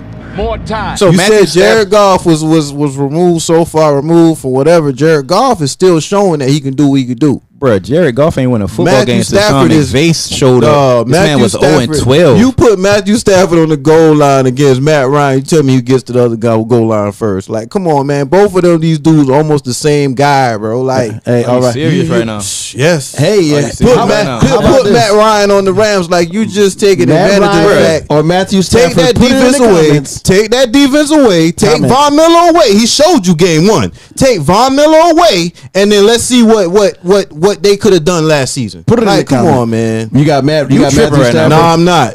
You got Tripping right now. I'm you got not. Matthew Stafford. You got First of Jared all- Goff. You got Matt Ryan. Put it in the comments which one you got. Don't forget to like, How share, dare and you put subscribe. Matthew Stafford in the conversations right of a here. Jared Goff or bro, Matthew Stafford is the quickest quarterback. Where was he for forever? Where was he for what are you forever? Stuck in Detroit. Listen had to me. one of Listen the to me. best. Nah. Listen to me. Matthew Stafford is the fastest quarterback to 50,000 in NFL history. What are you talking They about, bro? I put will every spit facts fast to you. running back This next to that guy. We can go from the Fast running Jaquiz. We can go from fast running back. We can go. This man first good running back is Cam Akers.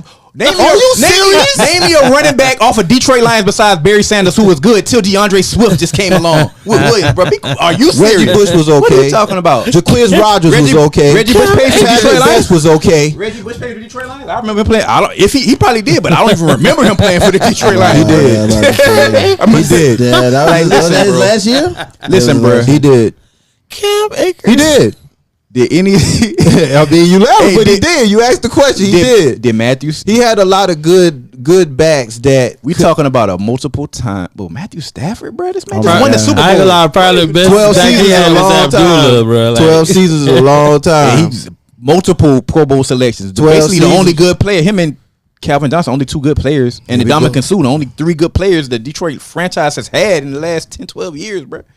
Like, come on, man. Let's get to a playoff game though. Hey man, how about this? He won the Super Bowl, I and got- he won all the playoff games last year. What are we talking about here? All right. He won all his Take playoff that games last year. again. So you telling What? me without that What? defense? You telling What me you mean? no, We had stop one of saying the what? best Stop offenses. saying what? We won the What? defensive team last year. We had one of the best offenses and one of the best defenses. I got- What are you talking I got about? something- I got What are you something to talking talk about? Again, game one. Wow. Game one. Well, you got shown what It's the Buffalo what- Bills, bro. Nah, it was The more Buffalo than Bills just did that to every. That was somebody Who hasn't that the Buffalo Bills done that to this year? We just seen them run through the Man. Pittsburgh Steelers. Man, come on, man. We Von Miller. he know our plays, Hold on. bro. What do you Okay, mean? I know that. He know the I'm saying protection. that. It's a Call little bit better different. plays. It's a little bit You different. know, Hey, game this is one, you're a great- going against your best this is a- defensive player, this is a and great you like, segue. okay, we're gonna run this play anyway. It's a great segue. Man, great coaching. Y'all know this is a Great segue? coaching. Still want to talk about this. This is Great coaching. Now I still want to talk about I got it. We're gonna talk about it. We're gonna talk about some more, but I got a great segue into What's up? something really important. What's up? Okay, guess what?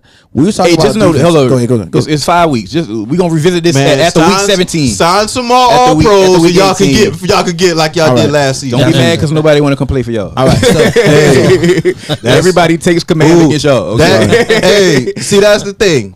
That's the thing. okay. That's The thing is, y'all probably gonna be 1-16. No, there you go. Y'all won y'all The first game. Commanders was nowhere in this point. See what I'm saying? The Commanders was nowhere in this Matthew point. Stafford was nowhere in this point, but you brought him in here. So Well, no, the Commanders all I'm was in here saying, because we we was got talking about Carson Wentz, who plays for the Commanders. As long as we don't talk I'm just about talking about. I'm talking about the difference between. Don't I'm nobody talking say nothing about Kenny Pickett right I now. don't right? pull nothing. I don't pull Don't talk nothing about out of that. anything. All I do is put the facts. It's the Nobody facts. care about no That's kick. all. Yeah, don't talk about Kenny Pickett. That's Yeah, what I'm he saying. sucks All right. right now. Hey, I'm with it though. So look, check this out. He has some good stats. We like you talk said. about defense, right? We talk about Yeah. defense. So let's talk about the future and the present of defense right now. Okay, yeah, can we do that? But Joe, we're do gonna bring you back into this too, Joe. Okay, All so right. we've seen it right now. Okay, Micah Parsons and Aaron Donald, the present of the future. Okay, let's talk no about it real mercenaries quick. now. Let's talk about it real quick. So Micah Parsons through 5 games, 19 tackles, 15 solo, Baller. 3 assists, 6 sacks. Then we got Aaron Donald. You know what I'm saying? Perennial, almost defensive player of the year. Perennial. That's several times.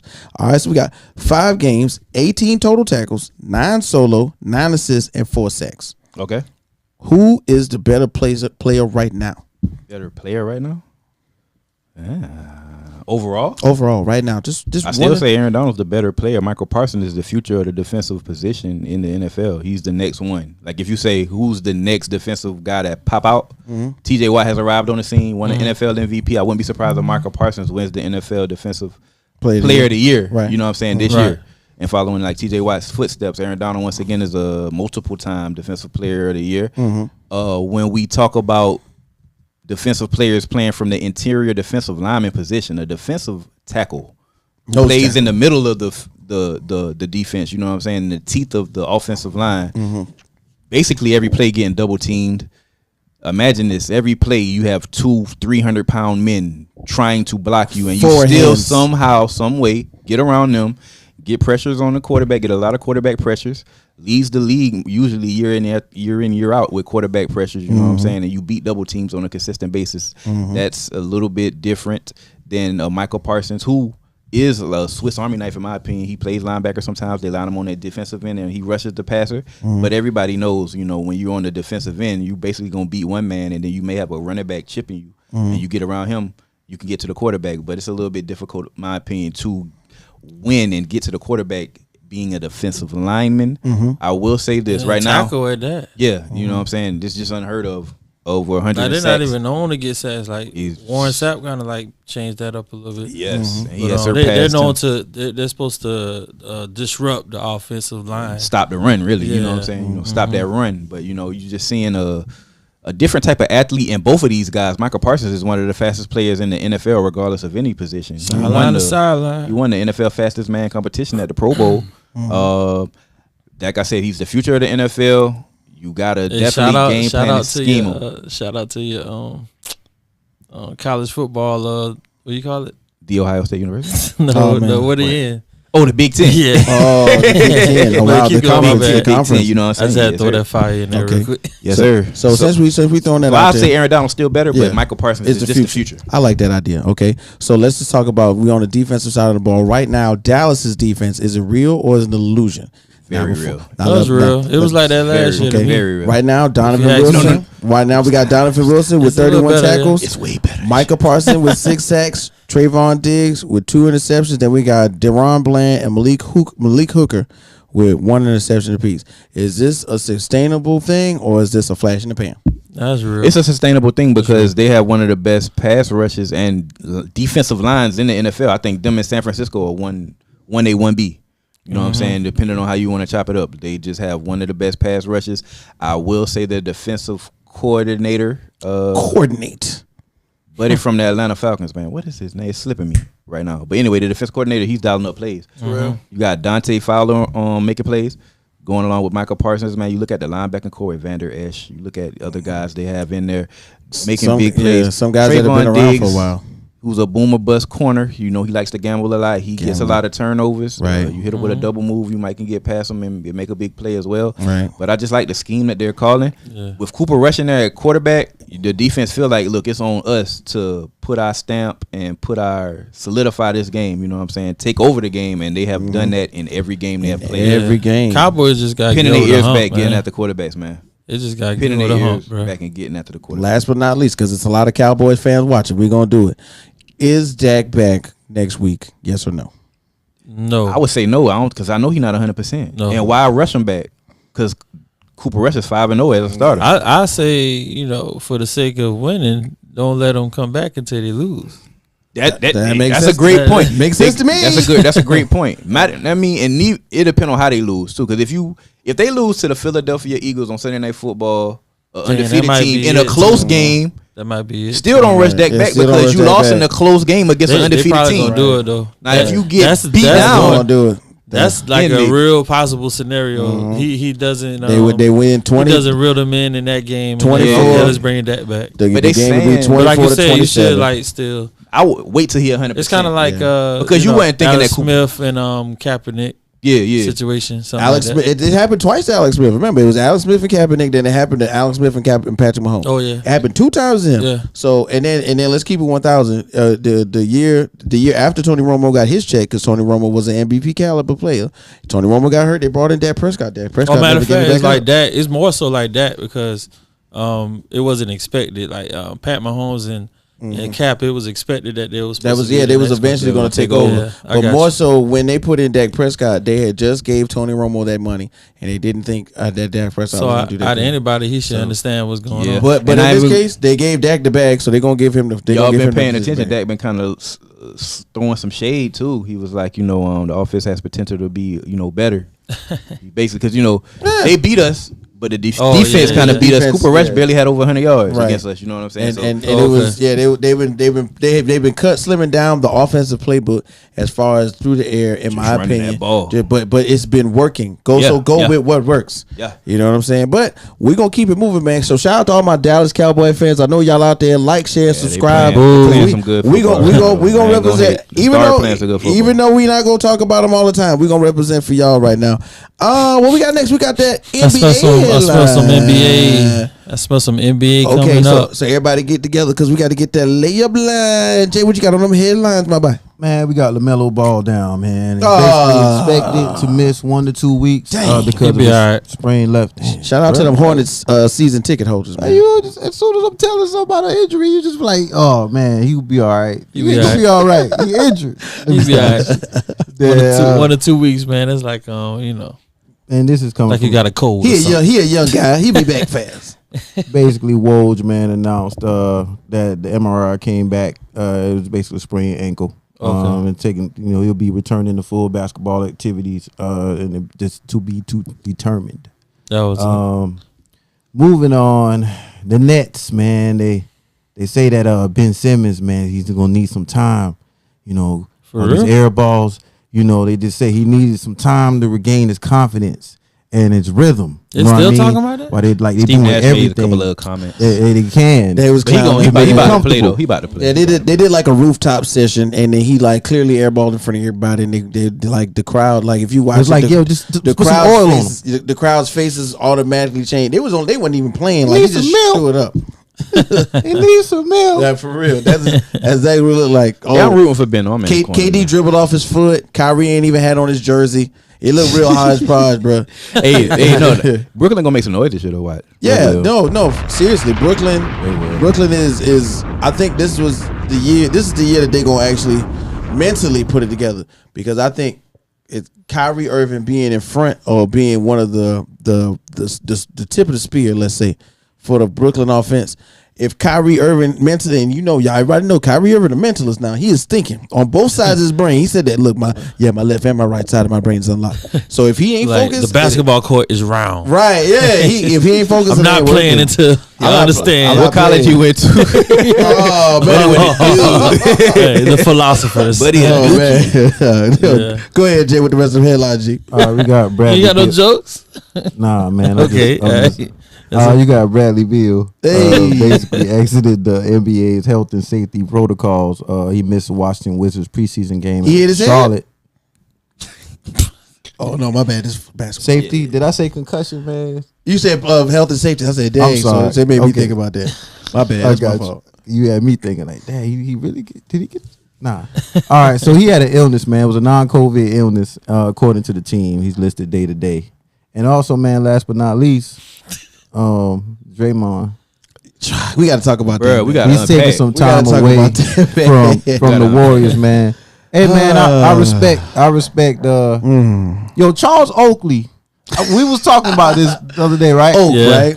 Charles Oakley didn't go around like, I don't see Charles Oakley on the commercial talking about his teeth, his new teeth with his mama. Yeah. You know what I'm saying? And I had a speech impediment and all this stuff, man. Yeah. Like you out here with a lot of attention to be a tough guy. I'm just saying, like, tough guys normally they kick back, they sit back, and they watch, they observe. Right. They not on everywhere, trying to talk, trying to talk trash to everybody. The original tough guys. Yeah, like, bro, just sit back. Hey, man, get ready to see that man on the LA Lakers. Bro, no, I don't want to see that man on no Lakers, bro. Draymond? Yeah. Listen, go somewhere else, bro. Don't come to LA with that, bro. We got enough tough guys, bro. We got Patrick Beverly, we got Russell. We got enough tough guys. We need a starting tough guy. No, he's not a starter in my I don't want him starting on the look, bro. No. He's coming, bro. No, man. He could be a nice 6-man, though. I can't wait to see the shooting chart. Think about it, though. Bro, he can't score.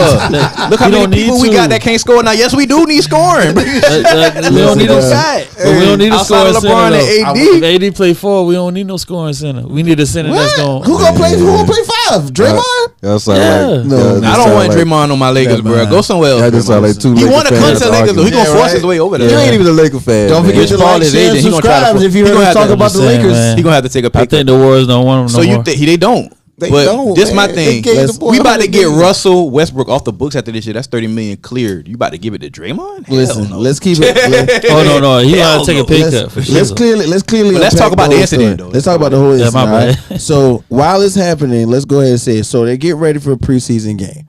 Apparently, Draymond and Jordan Poole were having harsh words for like a 2025. I want to hear that audio. I want to hear the audio. Do we have the audio? But the whole thing is they going in and and everybody knows Draymond has been on this team for 7.5, 8 years right now. Big enforcer. And he is a defensive leader. He is a vocal presence in that locker room. He's a vocal presence on that court. All right, so like everybody know when Draymond talking like to either shut up and listen or just don't pay it no mind. Jordan Poole, he's getting his manhood. He got a ring. You know what I'm saying? Star. He's a rising star. He was talking to Draymond, but in my opinion, this man ain't never had no real fight. Okay, because I ain't never seen somebody who I know you the fighter. I know you a fighter. I know you gonna fight, but I'm not gonna look at you.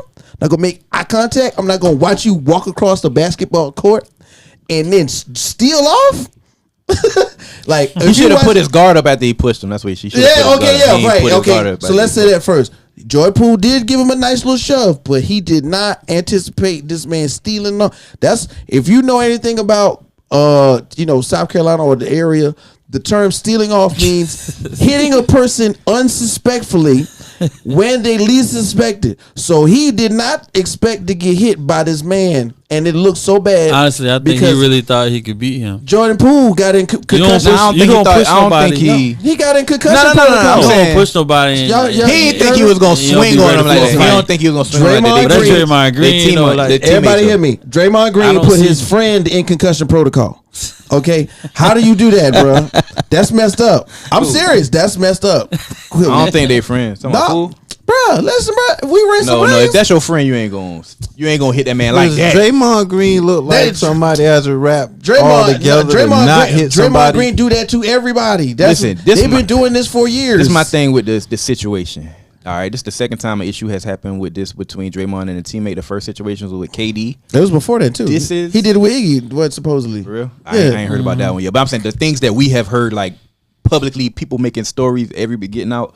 You know, the KD Draymond thing was a thing. Everybody was talking about it. I think So, he did it with Boogie too. This is my thing.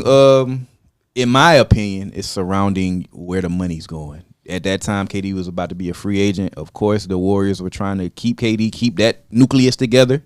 And Draymond ain't got paid yet, so I think he was starting to mess with that, trying to force KD out of there so he can get that bag. And then this is another situation.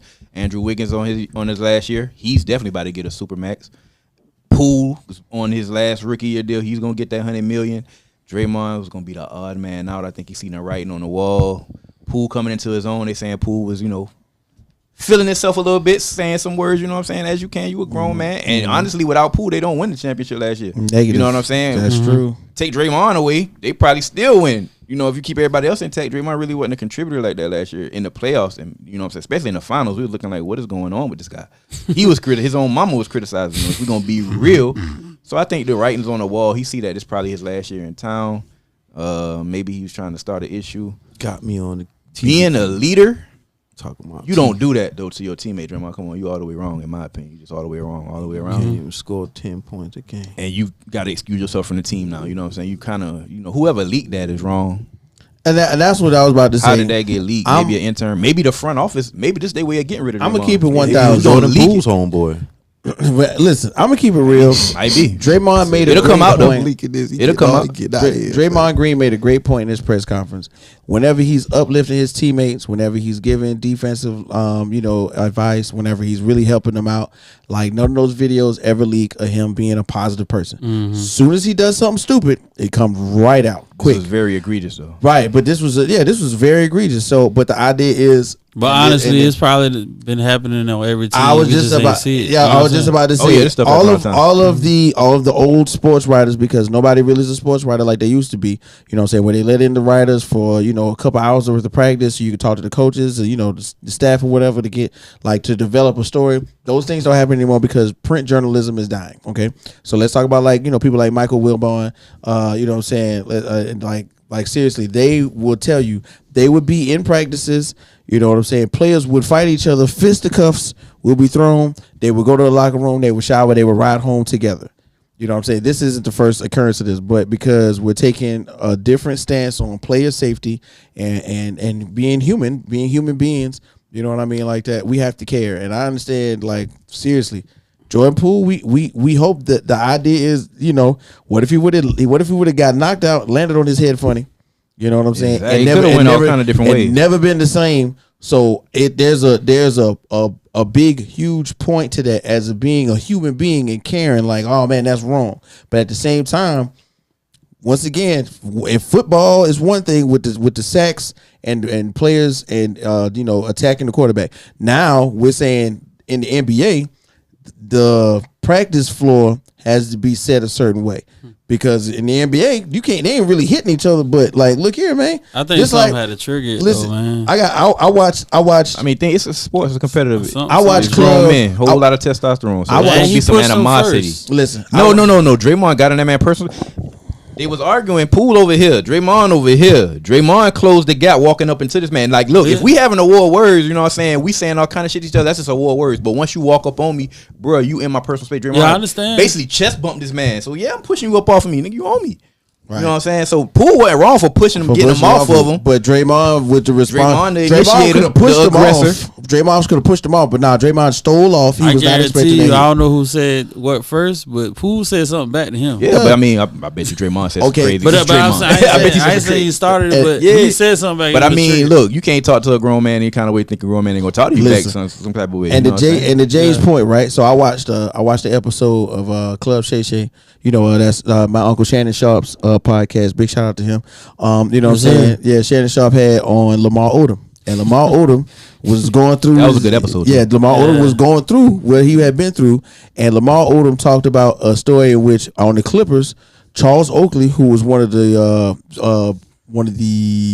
I want to say assistant strength coaches. You know what I'm saying? They had him on there for a provisional role, basically, to monitor the Clippers because they were a young team. Let me show you how to be a professional. So they had Charles Oakley. Charles Oakley punched Jeff McInnes. Apparently, is what Lamar Odom says. I'm talking about knock Jeff McInnes out. But that's what Charles Oakley does. Did it? No, because Charles Oakley kept himself a certain way. Draymond Green is on Front Street with a lot of his information. So I say forgive him, man. I say he just made a mistake. Okay, man. But the whole thing is, it's not that whole. It got leaked. If it kept in house, it could get forgiven, bro. The whole world seen it, bro. Something gotta shake. I know I'm saying suspension, but forgive him after that. The team, that's easier said than done, bro. I've seen a player with a black it's eye. a different type of it's a different type of world now. Social media, like everybody has saw this, but you publicly humiliated, right? You know what I'm saying? All now the chicks you with might be like, oh, you want to get butt with me? You ain't got butt with you. Ain't get butt with Draymond like that. Like it's a lot he got to live down. You know what I'm saying? Just imagine the competitors that you playing against. They gonna have jokes with you trying to get in your head too. They gonna be saying some slick stuff to Poole. Like, man, they gonna have to make a choice, and the obvious choice to me is Poole, man. I try to trade Draymond if I'm Golden State. The obvious choice is to keep them both and to send Draymond to anger management. Anybody watching Raising Kanan right now? If you watching Raising Kanan right now, okay, Marvin? Y'all know Marvin is going to anger management. Marvin is a whole nother character right now. After he went to anger management class, I think right now they need to take a page out of that book, and I'm talking about it in a serious manner. Draymond Green has never dealt with his issues ever. He's from Saginaw, Michigan. Sag Nasty. That's a whole nother place and time that we've not experienced. It ain't no orange bird. It ain't the bird. It ain't the bird. But at the same time, I think that the money that organization has, they need to invest it into Draymond Green, learning how to control his issues, because if they want him to be there going forward, he needs to learn how to handle this. Because one day, what if it happens off the court, and then they got to kick him off the team? This is what I'm saying, though. How long he been on the team, bro? But they never addressed it. Who else? Okay, think about it. Who else? Because they don't got nobody else. Keep it real. Like, who else got punched? Butt with Draymond. Who else got punched in the Golden State organization and had to keep it real? No, wait. Let me finish. Who else got punched in the Golden State organization and had to deal with it? Who? Steve freaking Kerr got punched by Jordan. Oh yeah, they had jokes about that. Right? So what happened? But what happened? Steve Kerr swallowed it up and was like, "Okay, well, guess what?" So y'all proved Michael. But that's Michael Jordan. First of all, Steve Michael Kerr, Jordan, the GOAT. Draymond Green, a really good role player, but a tough guy. Yeah, but it's not the same morals, though. It's not the same, bro. And it's a different league. It's even worse. Did we see Steve Kerr get punched? It's the face of the NBA doing it. Did we see Steve Kerr get punched? We didn't learn about that until 20 years later in the documentary, bro. Bro, we talking about Draymond Green. We talking about Draymond Green and Michael Jeffrey Jordan. Bruh. The face of the NBA punching somebody. See what you gotta do? You gotta stop. Like it's like you know if you don't get flagged, 20 years later. If you don't get flagged for it, you know what my coach says in the NFL? They are nameless faces in jerseys. So somebody hit somebody else. That's all we know.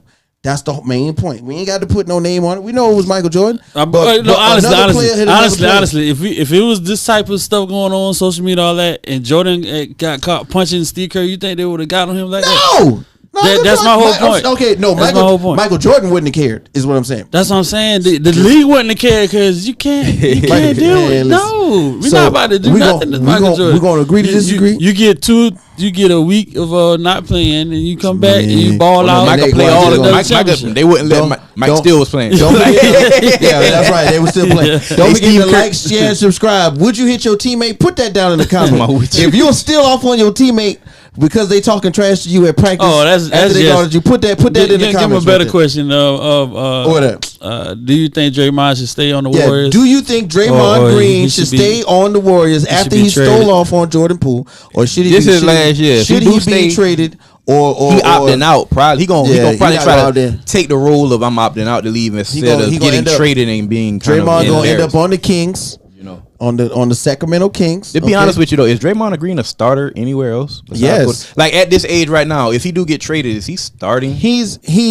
How many teams can he start on? His skills. I don't think it might be. Lakers. It might be a handful. You can start Bro, on the his Lakers. skills. You keep saying the Lakers. No, boy. Why not? Bro, no. It won't translate the His same. skills- So what's the on the Lakers team. starting lineup right now? Listen, bro. Other teams don't got the two best who he 3-point was- shooters all the Let's time. keep it What's real. the Lakers starting lineup? You know what he No, would be I ask your question. What? Answer my question. What the Lakers starting lineup right Yes, now? what I is don't it? know because it's a hodgepodge. That's what I'm All I know is saying. Russell Westbrook, Patrick Beverly, LeBron No, they're James, not. Anthony Davis. No. That's They don't even know if they're starting. Yeah, they don't know. I know Darvin Patrick Ham. Beverly is not starting. Bro, I don't know Pat- who's look, thinking that. Russ, Pat AD, Brown. Bron starting. It's about who's Russ, gonna be the AD, two, Bron. who gonna be the if we're The gonna 2 move and the AD 4. to the The 5 2 and and have the somebody 4. else play the 4. The 2 and the 5 Or and if we're gonna 4. keep AD at the 4 and have. But think a big about it. 5. If Draymond Green comes, they will put him at the 5. Bro, y'all think bro. Draymond Green good like that, bro? Like, Yes, Draymond. he not. Green, No. He can do. It's some things he does great. He's a Yes. great defensive player. He's a great Bro, what does he facilitator. do? It's an offensive league, bro. He makes the offense run. He makes the league. offensive run better. Man, do he? He Bruh, really You got the does. 3 best shooters. You got the 2 best 3-point shooters, and you got another one in pool. We're gonna bring this up again next week. Okay, so my Do point, we? my point would be,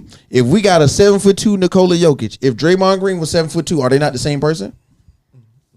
No, Nikola Jokic shoot that 3 ball like crazy. What you talking? Draymond can't shoot. He ain't no 3-point But shooter. Bro, what? Draymond, I don't want Draymond don't even that's all I'm pass saying. on the same level as he can pass. Now it. that's crazy. Now, But I give Draymond the passing now. Joker might be the best passer in the I get league, bro. tired. Are you serious? I'm about to send you some highlights. What did we talk about all last year that I hate? We Draymond talking and that bounce pass. What was the play I you hate said? Draymond and that bounce What pass. play did Joker you? with these the no Jokic. look passes is not. It's not the same. Oh bro. no, the it's Joker, not the no. same. I Joker. thought you was Draymond- talking about the one that what's Nurkic. Not the Miami Heat, buddy. Not the.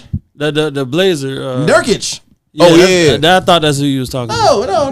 Not the I'm Joker. saying- The 2-time I'm saying- MVP. Listen, There's no comparison. assist skills. Look, big bro. man passing. Big man passing. Big Draymond man has a nice facilitating. IQ. Draymond can bring the ball up. It's easy to bring the ball up and I got Steph in Exactly. one corner Two- and two Clay in of the another top corner. It's 5 easy. IQs That's in the easy. I league could do together. that. Hey man, I could do It would that, work bro. in It's my not eyes. hard. When It would work in Draymond, my Draymond Green see you and still off, I ain't saying nothing. Yo, my I'm whole from the thing bird, is, buddy. Try that if you want, Draymond. something's been pretty interesting to me, man. Is LeBron, man, basically getting to basically approaching the cap, man. Wow, that's crazy. Kareem Abdul-Jabbar's man scoring title. That's Yeah. crazy. So like that is actually happening this season more than likely. One of the things that I've noticed while this has been happening, and Jay brought it up real cool, is that they keep on talking about LeBron and Cap ain't got no relationship. Yeah, you know he was saying some crazy stuff about. And this LeBron is publicly. but the idea is Kareem Abdul-Jabbar is one of the most intellectual players, foremost in the NBA ever. You know what I'm saying? We lost you know what I'm saying? We lost one of our forefathers in basketball history earlier this season. But if you want to look at one more now, we still got one when it comes to him. And he playing for the Lakers. Like, why would Kareem and LeBron not get down? You know what I'm saying? Of course, you know, they have differences in religion, differences in opinion on philanthropy, I'm sure. I honestly But- don't think he liked LeBron. So He was saying some comments about LeBron not playing the game the right way, stuff like that. yeah, This is like early in LeBron I wouldn't like him years. either. No if he way. was talking about me like that. What do? You know what I'm But saying? how do you feel about it as a LeBron fan? Do you care? I mean, why does he have to like him? Do you think Jordan liked him? Do I think Jordan like LeBron? No, you think Jordan liked Kareem Abdul-Jabbar? Yeah, Jordan like Kareem Abdul-Jabbar. Okay, all right. This Jordan liked everybody till he hated him. What do you mean, bro? Like you saying it like you know. I'm saying it like y'all know. Jordan. No, I'm saying Jordan liked everybody till he hated him. Kareem has publicly said all some saying things that probably rub LeBron the wrong way. Of course, LeBron is the king. Of course, he, you know what I'm saying, arguably still, you know, one Now, of if the it was best Karl players. Malone, we was talking about Karl Malone, I wouldn't care. Karl Arguably- Malone, I would not care. Karl Malone. You know, some people think he's the best player of all time. So, I mean, of course, when you come out and publicly say some stuff, you know, that's not in favor of LeBron, of course, LeBron is not going to take well to that. So, I mean, he said it's no relationship. He don't reach out. He don't get advice or whatever. And everybody's entitled to their opinion. Everybody's But entitled to when their you opinion. are on that status of being a legend like Kareem Abdul-Jabbar, how can you hate on somebody who's just as legendary as you? You know what Listen, I'm saying? That's It's a my different whole type. thing. Like you, the OG's hook, the supposed sky to step hook, up. the sky hook That's is awesome. one of the most unstoppable moves in basketball history. But it's the way when LeBron came into the league, basketball was played at a different different pace, different speed, different style than when you was playing. Somewhat, because I mean, he still was a part of the Showtime Lakers who were high, flashy and all that, running up and down the court. But I mean, what can't LeBron do? Like, why wouldn't you like his game? Maybe, you know what I'm saying, back in early his career and say the killer instinct wasn't there, yeah, but he developed that. So, in my opinion, it's one of those OGs be hating moments sometimes. I think everybody just hate on LeBron, and that's it. Of course, you would say something like that. It's all. Anything he does is something wrong with it. It's crazy. In my opinion, of course, Jordan would have did. I'm gonna go back to that. Jordan do it. It's no problem. It's never a problem. Cool, I feel like this is a get off my lawn moment, and it's justifiable. And here's why. Okay, Kareem Abdul-Jabbar, in a sense, put a lot of emphasis on more than just basketball during his career. Rightfully so. This is during the civil rights side. Of course he's gonna respect during that. Civil rights, segregation. That. Bill Russell, same thing. And when I get to dap, they get to dap up Bill Russell. LeBron, the same thing. So let's take it now. Right. So let's take into instance that maybe he's not seeing it from LeBron's point of view, because the struggle is still happening, but it's a different type of struggle, a different way to fight the struggle. And at the same time, LeBron is still being a perennial all-star, 18 years, 20 years in the league, going strong. And it's ridiculous how he's doing it. But the way he was playing the game is not how he's playing the game now. And somehow, some way, he ends up on the man's team. Why would you? That's like saying, for real, that's like saying Kevin Garnett went to the Celtics and didn't have a conversation with Bill Russell. To me, that's That's ridiculous. Like, in no way, shape, or form should that have happened. So I think that they should swallow, especially because when he gets close to that, when he get close to the record, they're gonna have Kareem at every game. I don't think Kareem gonna show up, but they're gonna have a seat for him. They're going to have a seat for Kareem every game. They're going to be like, LeBron could get 40 points. LeBron going to get 15 points that one game. LeBron got 25 more left. He would show up. Yeah, the game. Yeah, he said he going to be there. But I'm saying it was on ESPN. The thing, like the connection, like once again, my example is, and this is a good one because I'm a Celtic fan. I remember when Kevin Garnett talked about meeting Bill Russell for the first time and actually having a conversation and them creating a bond to make him understand what it's like to be a Celtic. Bill Russell different than Kareem though. Honestly, like he more of a people person than Kareem, bro. Yeah, okay, but you don't think so. All right. Hey man, I find it kind of weird that LeBron James is not cool with you. Respectfully, what we gonna do? Who is he not cool with, bro? Respectfully. Who is he not cool with, bro? Respectfully. What do you mean respectfully? Just want you to like put yourself in the containment zone when we talk about LeBron. Just let the man talk, please. Because we talking to each other. Here's the point. I'm listening. Bill Russell is not a people person, bro. You ain't saw him he gonna kick everybody's ass. If you sitting there, like you're like flat wrong. Kareem Abdul-Jabbar is way more a people person than Bill Russell. I give you that. How? It is. Y'all not giving me a good example, bro. Right. Bill Russell was a player coach, so. You can't be a player coach without being a people person. I think they once again Kareem ain't never got in a coach. They were on an even plane because the whole point is Kareem. You never, if you watch or know anything about the Lakers saga, you had to break through to Kareem in order to be Kareem's friend. Just tell it right here. What? Who all the players go to when he was living? Who all the players go to? Kareem Abdul-Jabbar, Magic. I just really think you put somebody. They went to Magic. That's how I know I'm right. Cause you put somebody else. Nobody went to Kareem. About Magic. They didn't go to Kareem. This has been brought to you by the LeBron James. The leading scorer in the NBA. People are not going to him. Why? Because Kareem Abdul-Jabbar is an intellectual. If you're not going to approach him with an intellectual conversation, and what do intellectual people usually do? If you ain't talking, they talking. They don't want to talk to you. They look down on you. They look down on you. He's looking down LeBron. LeBron speaking up. LeBron ain't being fake. He ain't capping. Oh my God! He's just telling the truth. He about to be the leading scorer. It is what it is. So what do you do? Shout out to Kareem because you was one of. What do you do when you definitely one of the best? What do you do when you want to? I don't got to talk to you, bro. What do you want? What do you do when you want to engage a person in conversation you don't know? You find a common ground. What is the common ground? But intellectual person. You know what this was about? I did the research. Hey, look, I did the research, and this is what it is about. He got it. This is the research. It was the beef came from Kareem Abdul-Jabbar saying he's embarrassed about LeBron James' stance on the COVID-19. This happens when Andrew Wiggins didn't want to take the shot and LeBron kind of endorsed or supported, hey, you know what I'm saying, it's your body, do whatever you want. Kareem said he didn't agree with that. Because Kareem's on the NBA Loves commercial talking about I took the shot. You know, so that kind of Bill Russell on the commercial going, I'm thinking that's one of the issues where it stemmed from. He apologized to LeBron about it. He right. said he's willing to sit down. He said he loves some of the stuff LeBron is doing, like, you know, building the school, sending the whole school to college and all that, but he just didn't. He apologized, said he didn't get that thing. He didn't get it right making those comments. And that's the thing. As an older person, as an elderly person, the COVID-19 virus, especially in places like LA and New York, was very serious. Why would you not take the shot and save my life? That sounds very selfish. That's what these older people were thinking. Okay, you don't want to take the shot, then you don't give a damn about my life because you can get sick and kill me.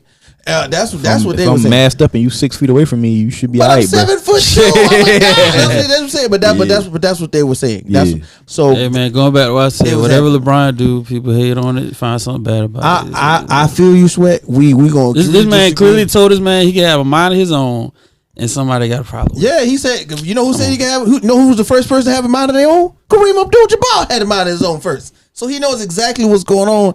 That's why I'm saying it's funny. It should be less of a problem. If your point is valid. So somebody's got to do. Listen here, man. My granddaddy used to look at me crazy when I didn't want to cut the grass, and he wouldn't talk to me after that, bro. I would be like, man, dang, I want to hang out with my granddaddy in the garage. I want to hang with my granddaddy in the garage. My granddaddy closed the door just because I didn't want to go out there in the heat and cut the grass. I had to prove it. I wanted to be there with him. So maybe Kareem about to prove it. He about to have more points than that guy. Listen, here you go. He about to prove it. Let's go ahead, man. We gonna move on. Hey, shout out to all of them. Shout out to Kareem. Shout out to the great Bill Russell. I love all y'all, man. R.I.P. Bill Russell. Nobody. Yeah, that's right, man. Kareem.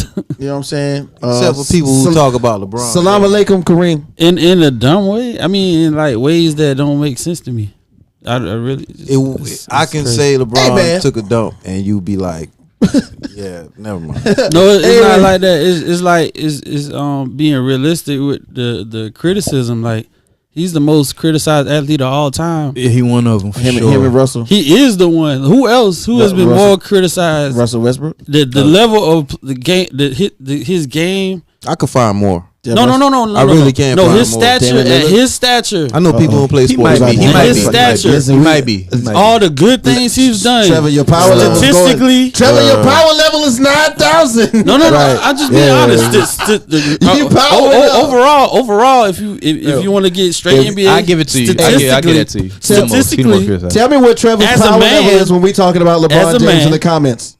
What's Trevor's power level when we talk about LeBron James? Is it 9,000? Bro, like, he's the most criticized athlete all time. I get that to him. He is. I don't know no other athlete that's more criticized. I am not saying you're wrong. For how much success he's had, to have that much criticism, it's crazy to me. Bro, if you, it's crazy. Bro, he don't be in the street. Go DJ, married. Go do what you do for 20 years plus. All this come from Michael Jordan is the best ever. There's not too many players that play hot. The disrespect is coming from Michael Jordan being the best ever. We have to. They don't want nobody else to even be close to this dude, bro. It's because of the era. This is an era. If Michael Jordan was born or played during an era in which we could criticize him daily without knowing him, which is what you can do with social media, then you can do that for 20 years. He played at a high level 20 seasons. You know how much you expect? What do you think? You know how much we talked about Michael Jeffrey Jordan only when we seen him on the television. And he ain't played 20 seasons. Like, imagine if he played 20 seasons. Listen, man, I cut on my phone and look at LeBron James and talk trash about him right now, and I don't know him like that. Man, I wouldn't. Come on. I would never. But people. This man took breaks and everything.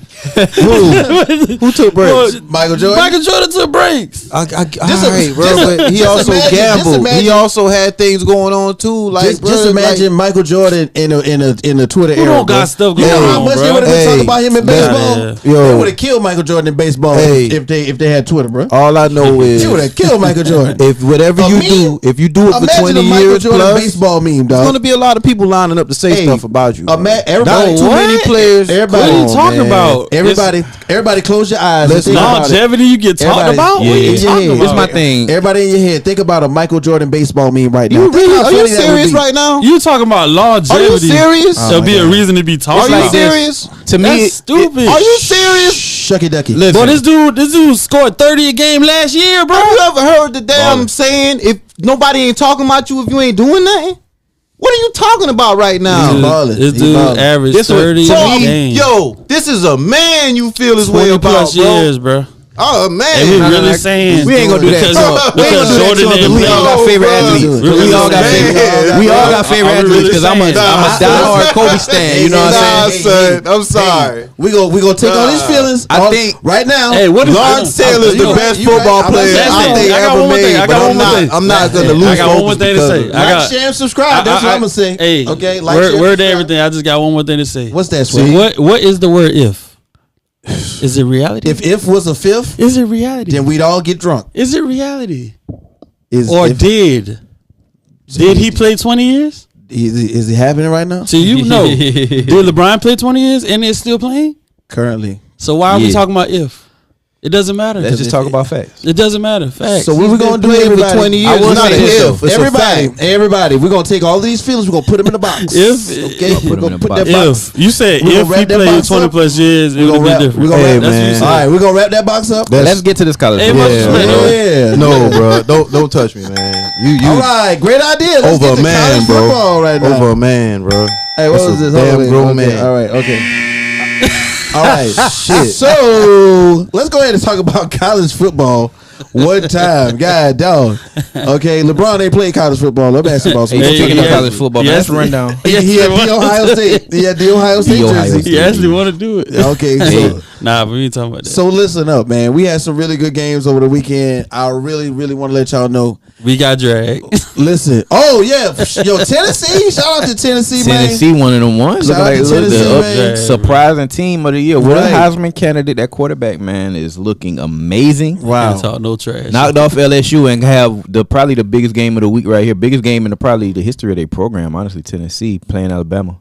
Mm-hmm. So it's Alabama, Tennessee right now. I mean, Tennessee has a good chance to knock these guys off too. Alabama really should have got beat by Texas A&M if we're gonna be honest about it. Yeah. And especially if if the starting quarterback Bryce Young doesn't play, Tennessee has a really good chance to win this game. Now, what I'm really down for right now is I'm looking at a lot of things and I'm looking at the landscape of college football. And one of the things that I'm noticing is people slowly trying to figure out how to beat Alabama. All right. You know what I'm saying? And I seen it again this past weekend. I don't know if you saw it, but it's like we getting closer and closer to saying, man, you know what, Alabama's a regular team, but you just got to know how to beat them. You know what I'm saying? But of course, it's chess and checkers. Right. They were playing with a backup quarterback this past weekend, and somehow, some way, you know what I'm saying, Nick Saban, the genius that he is, whether it be offensive, defensive, total control over everything, they found a way to get his players to pull out another tough win.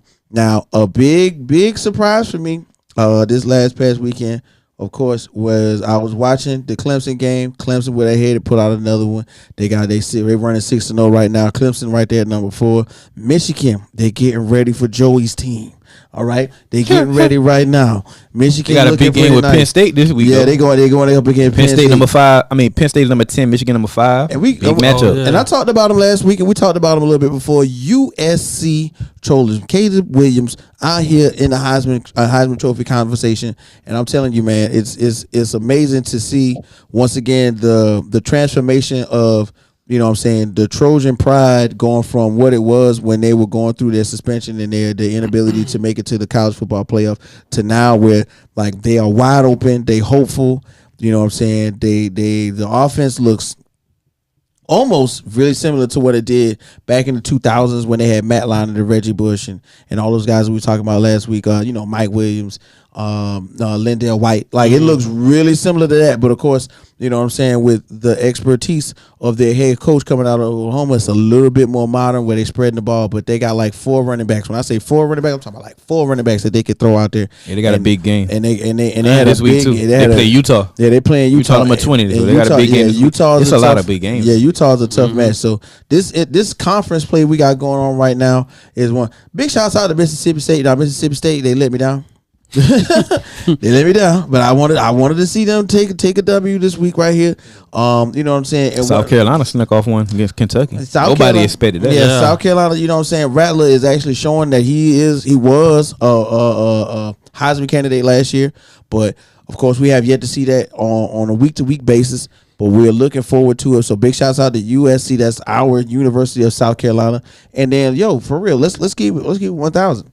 Texas is out here doing the darn thing. The Red River Shootout was a success. I like that game. Every year, Oklahoma and Texas. They shut them boys out. Listen, bro. man. 49-0. Shout out to the mullet. Nobody expected Shout that. out to the mullet man. I don't know if y'all know, but go look up Texas quarterback. Start right now. What's their ranking? Right now, Texas They are looks like 23rd. They tied. Yeah, they tied. I got a They tie that? for. I got a tie for 22nd on mine between Texas and I Kentucky. thought they should be higher than that. Yeah, I got a 22. Texas and Kentucky is tied at 22. The way they right play now. Alabama, they should be higher than that. I mean, yeah, that was the thing. Texas originally showed us the original chink in the armor, playing Alabama to a really tough finish. But of course, right now, hey, look, it's all up for grabs. We still got several weeks to go, and let's keep it real. Another one I want to throw out there: Lane Kiffin and Ole Miss. Who would have thought? I thought, because I know Lane Kiffin. They number 9 right now. Listen, I know Lane Kiffin. Lane Kiffin came out there from Alabama, left Nick Saban to Alabama alone, went to USC, had too much fun, came back under Nick Saban again, then went to Ole Miss and is trying to make his name known in the college football ranking as far as the coaching staff is concerned. If you get Lane Kiffin, you getting some wins. Yeah, especially if He always got a job. He knows how to recruit. He knows how to offensively game plan. His schemes are almost impeccable every year. And this is one of those years where Ole Miss is showing out in the inside their division. And so I'm ready. I know it's only 6 weeks in, but I'm so excited right now to see what's going to go on further. We got to give a little love to schools like Kansas, Syracuse, Cuse at 18 right now. North Carolina State showing some love. Just about all these North Carolina teams are actually doing really well, because we got to remember Wake Forest. Right now, TCU is sneaking up there somewhere. Oregon, even though is a one-loss team, is still in the top 25 at number 12. And one of the things that I remember, looking at an interview with Coach Prime was saying, when you lose at the crib, that one loss, you out of there. You ain't even making it to the national championship. So we're going to see if Oregon is going to prevail going forward, because they do got a big game this week. We're going to see how that was, because Oregon was number 12 last week, and they stayed right there with this loss that they just sustained. So yeah, I'm excited to see what happens. Now, top 4: Georgia, Ohio State, Alabama, Clemson. Yeah, this is kind of like an interchangeable 4 right now. It's going to change up sooner or later, because these teams are on a collision course to play each other. Right, and I'm seeing with Georgia and Alabama. Right, most likely, and I'm seeing it's a possibility that Tennessee may overtake that fifth spot. Look, if Tennessee beat Bama, Tennessee could possibly jump all the way up number 2. Mm-hmm. All right, preferably how they beat Bama, it could overtake and take number 1. It's that strength of schedule. That strength of schedule is really going to play a huge part. And what goes on going forward now. And let's just keep it funky. Alabama right now taking a bit of a risk with the backup, waiting on Bryce to come back. Is he going to play the same? What risk is that? I like the backup, but the backup can't throw the deep ball like that. But that's a big. He brolic. That's a big. I like him though. He fast too. He ain't Bryce Young though. Yeah, Bryce Young on another level. He not Bryce Young. That dude look like that dude look like a cheat code. Yeah. You know how you put all the muscles. You don't plan on running at all. You know how you put all the muscles up on NCAA. you put the muscles up all the way on NCAA for your quarterback. Yeah. That's exactly what Buddy looked like. Like you don't plan on throwing at all. Like you just bootleg sweet. Sweet. Bootleg sweet. You just keep on waiting for that quarterback out. Until he break an 80, 90-yard touchdown. Right. You just wait on that quarterback option to break like a 90-yard play. But you know what I'm saying? So big shouts out to the NCAA. And don't forget, we got a big one coming up next week. We're going to be talking heavy college football. And you know what I'm saying? We got a lot to look forward to with these homecomings going on, because we're going to be talking about those too. Not just our homecoming. We're going to talk about that later on. Next week, we're going to talk about a little bit of that division out there, the SWAC. Hey, who ain't swag? Hey, but shout out to a couple of teams. Look, UCLA 6-0. Right. UCLA is right now number 11. Oh, shouts out to them. TCU 5-0. They're number 13. And James Madison cracking the top 25. That number 25 at 5-0. So they playing some good football, man. There's a lot of undefeated teams who looking kind of strong. Oklahoma State out there. It's a lot of good football. It's going to be some good football games that determine a lot of positioning in the playoff race, man. Mm-hmm. Okay. I predict some surprise upsets within the next 2 or 3 weeks. Some top tier teams are going to get knocked off. And we gonna we doing upset alerts next week. We're gonna definitely get into the college playoff, the college schedule, so we can get a little more in depth with what's going on right now. And then let's go ahead and jump right into it, man. What we got going on? Talking about that reg league update. It's the reg league. Oh man, We got to talk about it. it's directly affecting my psyche every I week. play That's Sheen what's every happening. week. Only buddy I can beat. Big Macs for everybody. Oh, man. With a slice of humble pie. Wow. So we got first up, the greatest incarnate in the Sunday service. Sweat, tell us about it though. Who you play? Big Taysom Hill. Yeah, man. A lot of Taysom Hill going on around here. Oh man. But But he yeah, can't that was say definitely that was a key pickup I had because I was having a little issues with my tight end, not really scoring like that. But when I realized that Taysom Hill was a tight end, I put him in, and it definitely was a good decision. I'm feeling good right now. I'm close to the top. I'm close. All right. Then we got Run Amok. You know what I'm saying? With my dog out here, Coach Joey. Hey, was a man, close I was one. up 30. Man had big body, had Patrick Mahomes left, Dang. and he dropped a 38 piece on me. Man. No, Took me out. man. Conklin, you definitely getting dropped, my boy. You had me a big donut at 0 at the tight end position, man. I need some production from you. Mm-hmm. But shout out to Big Body, man. He had a nice little team, and Mahomes really took me out. Yeah. Okay. That Mahomes combo.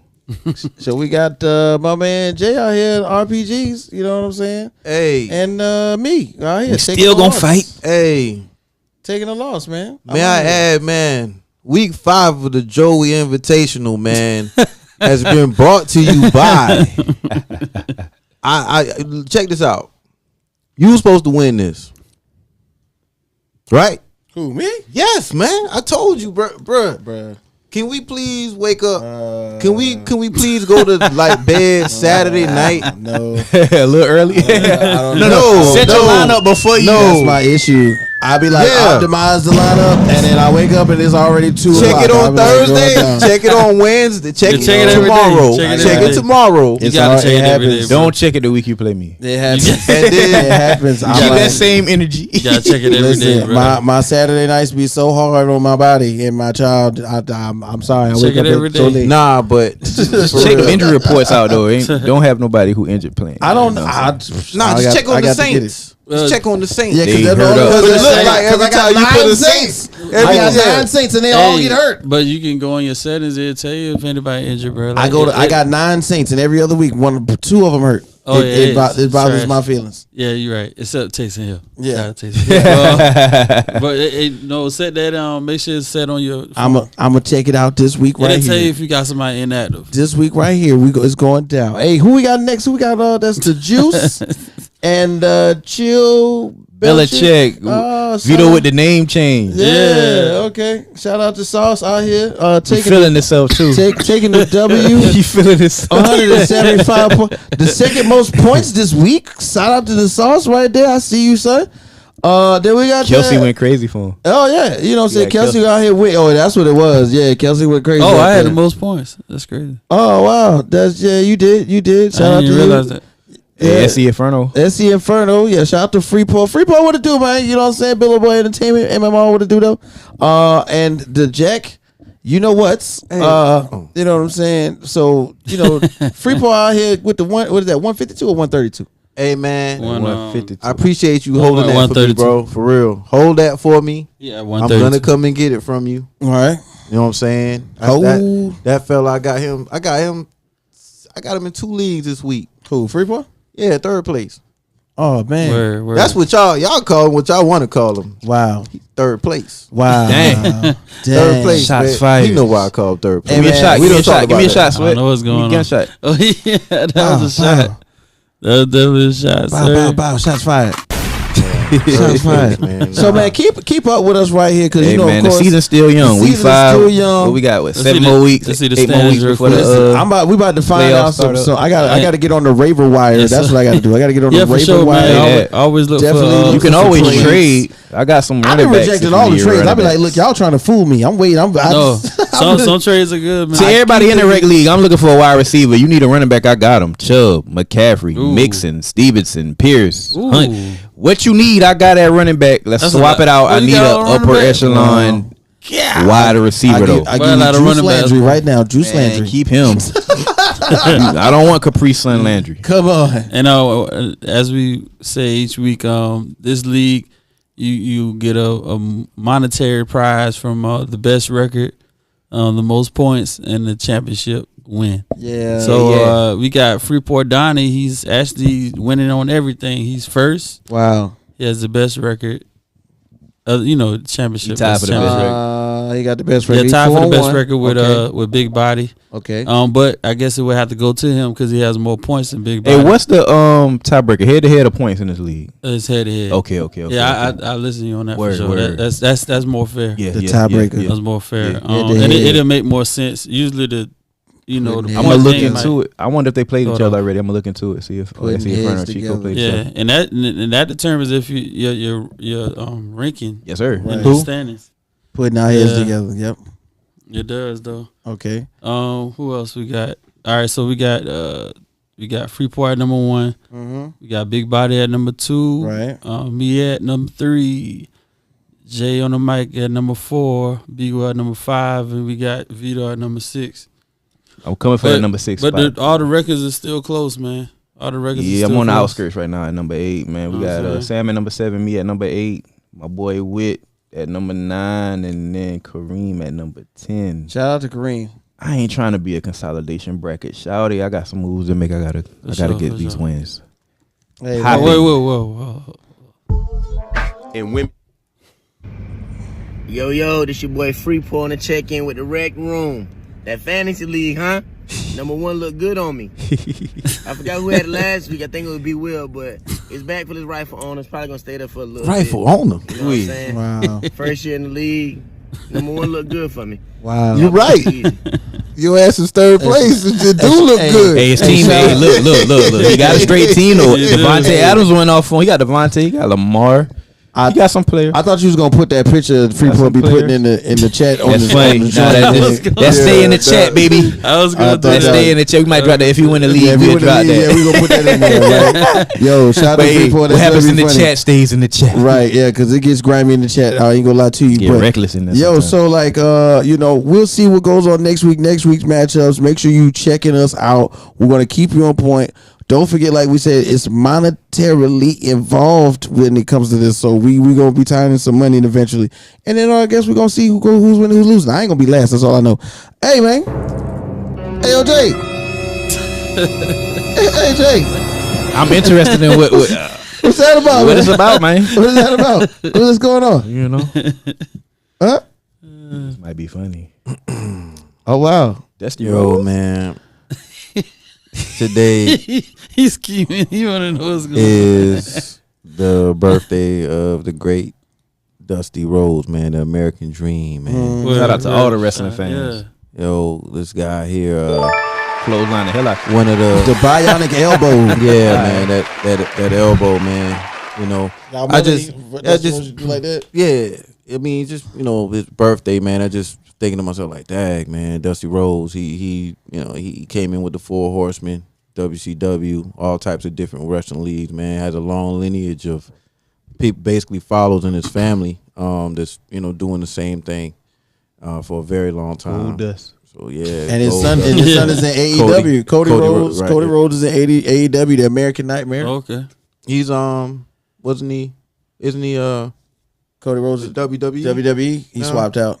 Oh, okay. I don't keep up with it no more. Yeah, I ain't it ain't into like like I I used used to. to, man. Yeah, The but attitude era is just the greatest. Oh, yeah. I used to love the little theme song, man. And he had the cool black lady. I wish I remember her name. I was trying to find her name. I was rushing when he was in the WWE for a little stint, Right. doing this thing With the yellow dots and stuff. with the it wasn't a good look for him. They made a mockery out of him, but hey, he wore it well, He man. wore it, He got his yeah. dance on, picked a nice little black lady from out the stands, man, and she became his manager.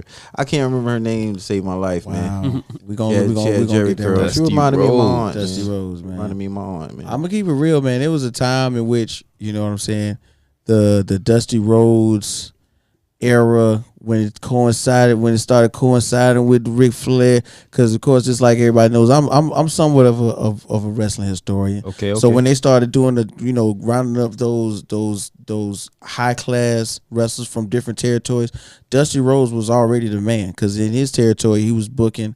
He was the number one wrestler. He had all the belts. But then when you start mixing in the Southeast, go deeper south, you know what I'm saying? You got to deal with Ted Turner. You got to deal with Ric Flair. You got to go a little higher.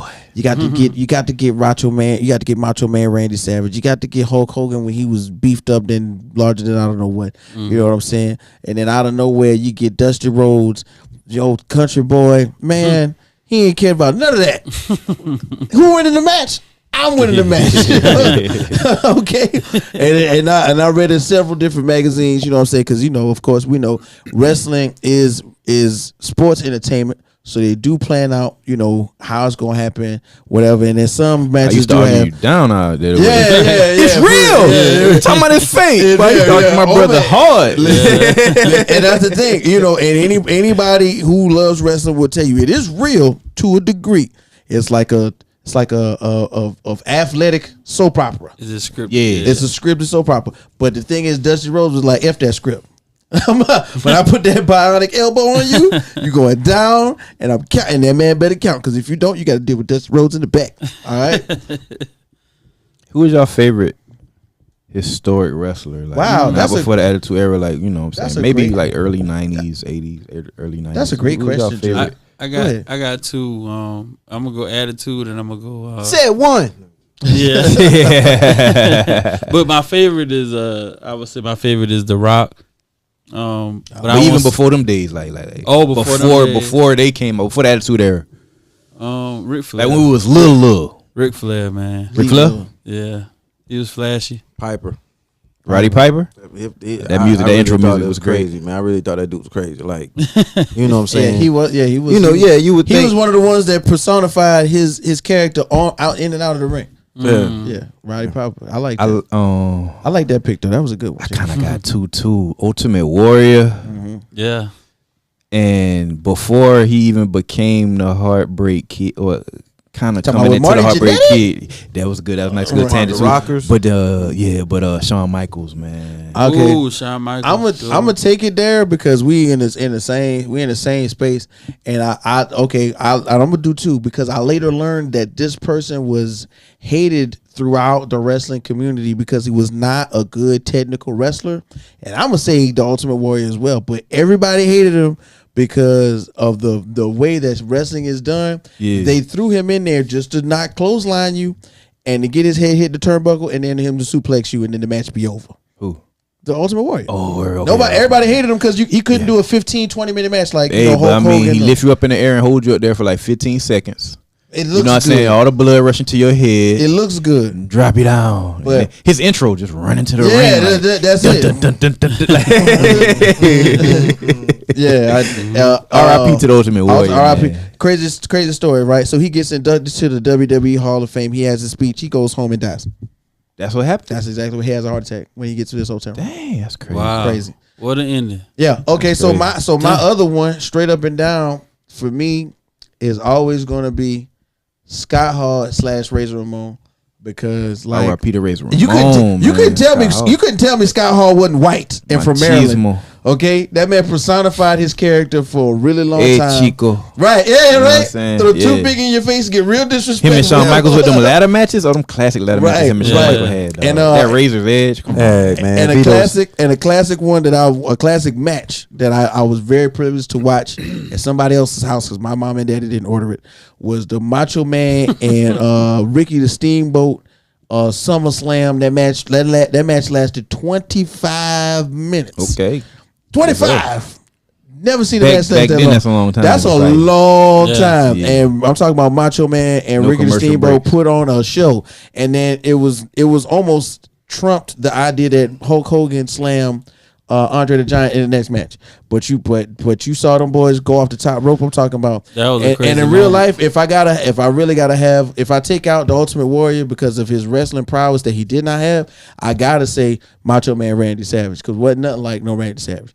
Talking about in the ring, out the ring, Snap It to a Slim Jim. Oh, He was the same man. R.I.P. to Randy Savage. Wow, all our favorite wrestlers took a is lot gone of now, energy, bro. It's bro. crazy. Yeah, it's sad, man. Yeah, Just the way he walked in the ring it took a lot of energy. When he used to walk in the ring and then lean and point and With then Miss lean Elizabeth. Right. all the way around. Yeah. I be like, dang, bro, like he wasted all his energy. Y'all remember that the Macho Man had a rap career? Yeah, I don't remember that. He was endorsed by 50 Cent. I Yo, remember he was that. on G Unit. I watched it in the documentary. He was on G Unit. Yeah. Real spill. It was Real on. He was on. spill. He made some bread, He bro. was a spitter. Yeah. Spitting toothpicks. So yo, big shout out to the Macho Man, Randy Savage, man. Oh yeah, Snap It to a Slim. But if I can go talk about the ones that I grew up on, Yeah. I would say The Rock. And So attitude entertaining. wise, Stone Cold though. Yes, bro. Attitude wise for Stone sure. Cold Rock 1 and Cold, 2. man. And then one more, I'm gonna Attitude go era. WCW Yo, and say Goldberg. Vito saying Sting. everybody you talk about trash. Sting. What y'all know about He Sting, said bro? Bret Hart was the best it was. The best there there is, and the best there ever will be. Okay, with the Right. Lions. I hated Bret I Hart. swear to God, let me tell y'all. Look, I hated Bret my Hart, brother. The reason I love wrestling so much is because my older brother, Skinny, he a wrestling fanatic. Look, my brother took me. I'll never forget this, bro. I had to be in 3rd grade. My brother took me to Charleston to a house show, WWF. You know, Bret Hart used to come out to the ring and give his glasses to a kid. On my mama, Right. Bret Hart came down, Yo. gave his glasses to my brother's son who was a baby. He was with us. Oh. He was like 1. Never forget that Yo. moment, dog. He Wow. autographed him. Never forget that Yo. moment. Wow. That's crazy. Wow. And them shades, nobody was rocking them pink all the way, no see-through shades back then. Never forget that. And I ain't gonna lie, That's like everybody crazy. talk about Killer Cam and Cameron and Dipset. Bret Hart was rocking. put the All the pink Hearts on? was rocking pink. The Hart hard and heavy Foundation. back then too. R.I.P. on Hart too. Yeah, R.I.P. on her, Tragic, man. dude. Real talk, tragic. British death. Bulldog. Hey, look, man. I'm a wrestling historian, dog. Yeah. The anvil, man. I used to be scared. Yes, sir. of Yeah, him. Jim Daniels I used to really think like that dude would throw me, man. Like that dude would throw me like that. beard. Listen, Jim. Yo, if you're yeah. reading the magazines, Jim was the crazy one for real though.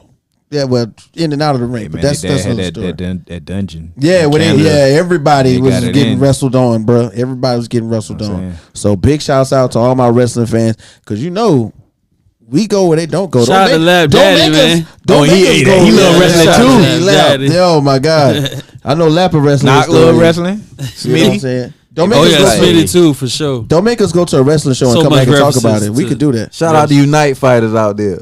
Wow, wow. Shout Who out y'all to- favorite wrestler that wasn't?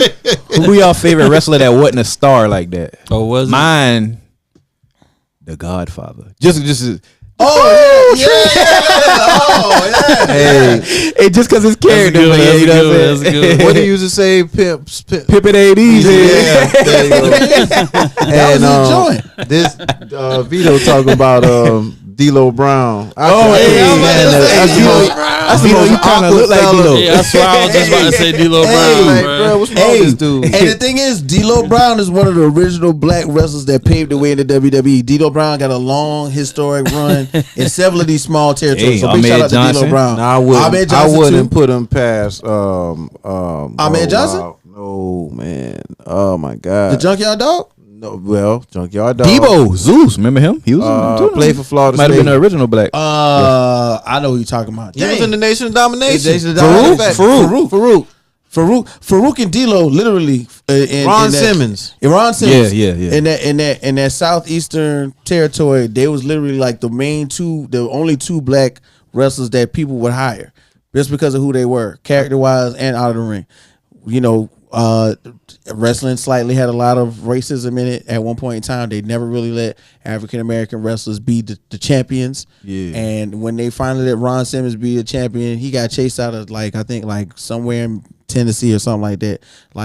And got pulled over by the police because he won a belt in wrestling.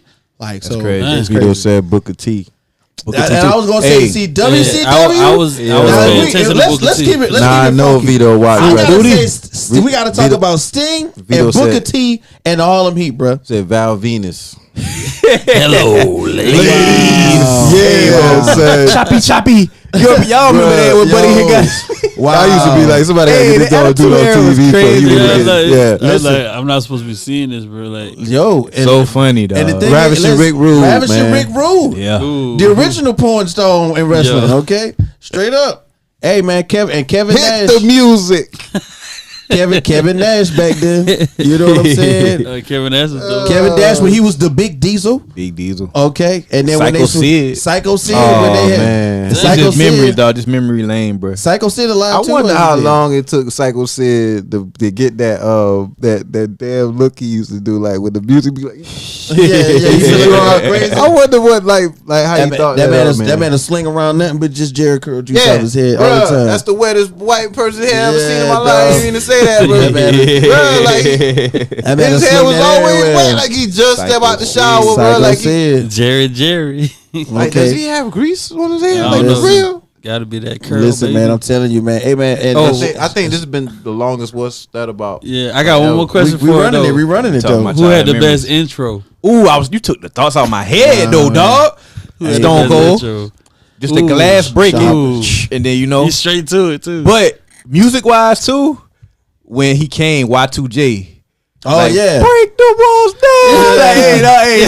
And that was like 2000 was like a scary moment. Like, we thought the world was gonna be over. That was good. That's how I used to come You on. know- Like, Oh, everybody, yeah. Yeah. And he just be standing there like this for like 20 seconds. I got PX too now. Ooh. Specifically, the New Age Outlaws. Ooh. Ladies and gentlemen, boys and girls, children of all ages. Right, yeah. Generation X proudly brings to you the tag team champions of the world. The Bulldog Jesse J, the badass Billy Gunn, the New Age Outlaws. All right, bro. And if you ain't down with that, we got 2 hands for you. Hey man, ain't nobody been suspended from school that much. Look, bro. Since then was happening, bro. Hey, We gotta put that in the tagline. this one about Shout out to X-Pac. All right. Shout out to X. Nobody. He was- did it nobody in was the down with.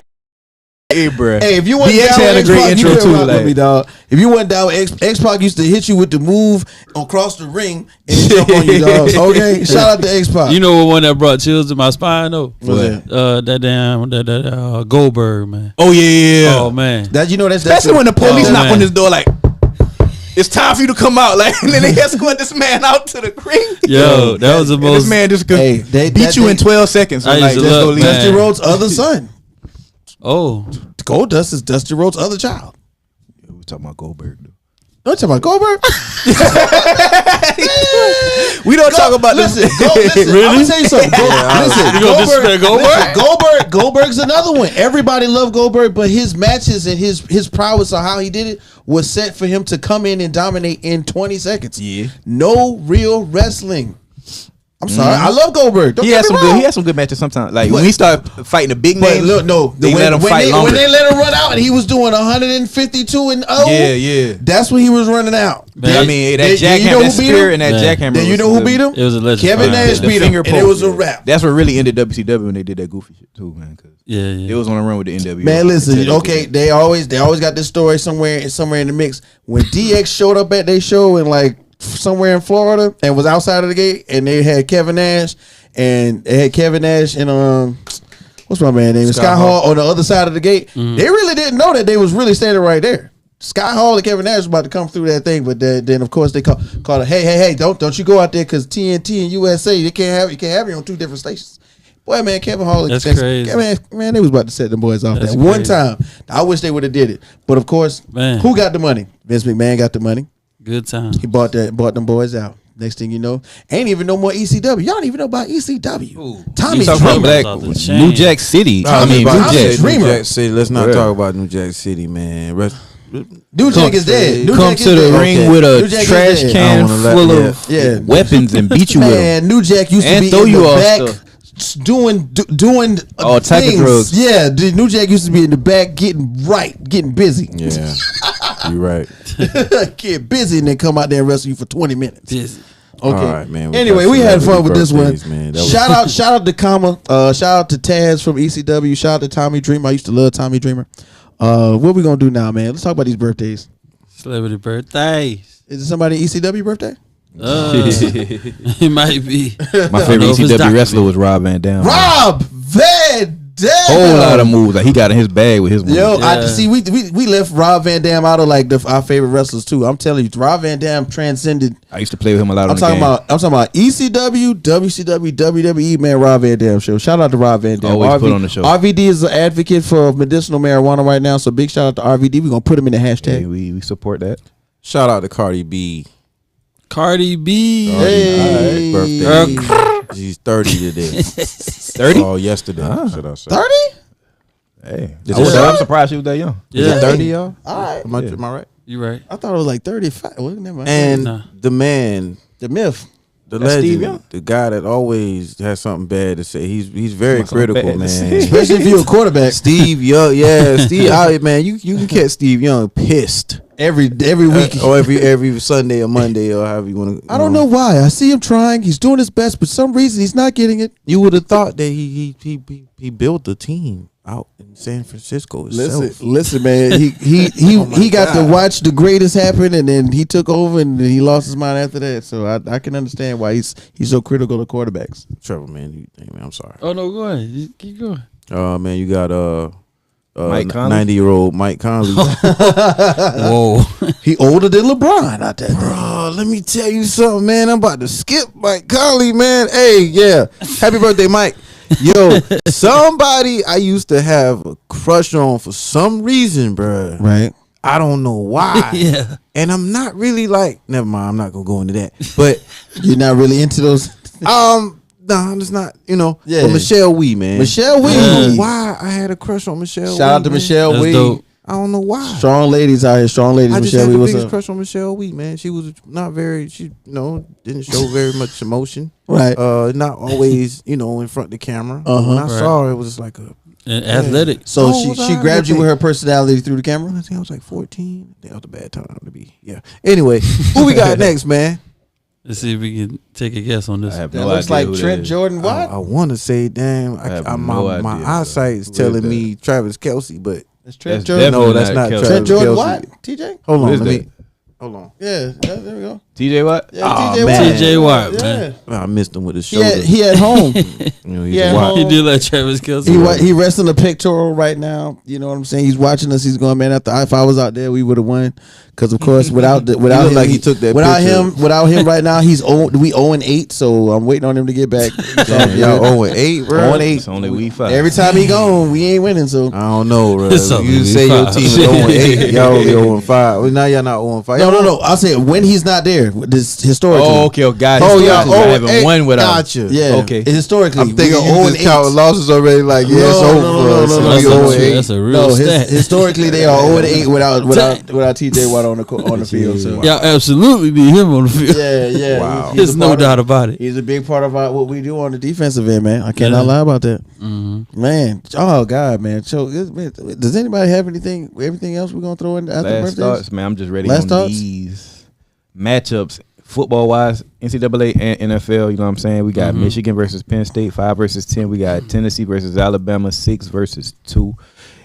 NFL wise, rematch of the AFC Championship where got overtime rules changed. You know Buffalo coming up in there really mad at Kansas City. Kansas City like, look, we put y'all out. We not scared of y'all. We going to show y'all what we do. It's going down. Going to be a hell of a matchup. And then the nightcap, Philadelphia Eagles, the only undefeated team left, versus the Dallas Cowboys and that elite defense. Division not- implications good. on the It's gonna be line. You do not want to miss the Jaguars against the Colts. We don't want to miss the Jaguars and the Colts. I feel you. Shout out to NFL I Red hope Zone. Shaquille, Nah, that's man, definitely get not well, gonna be- Shaq Leonard, bruh.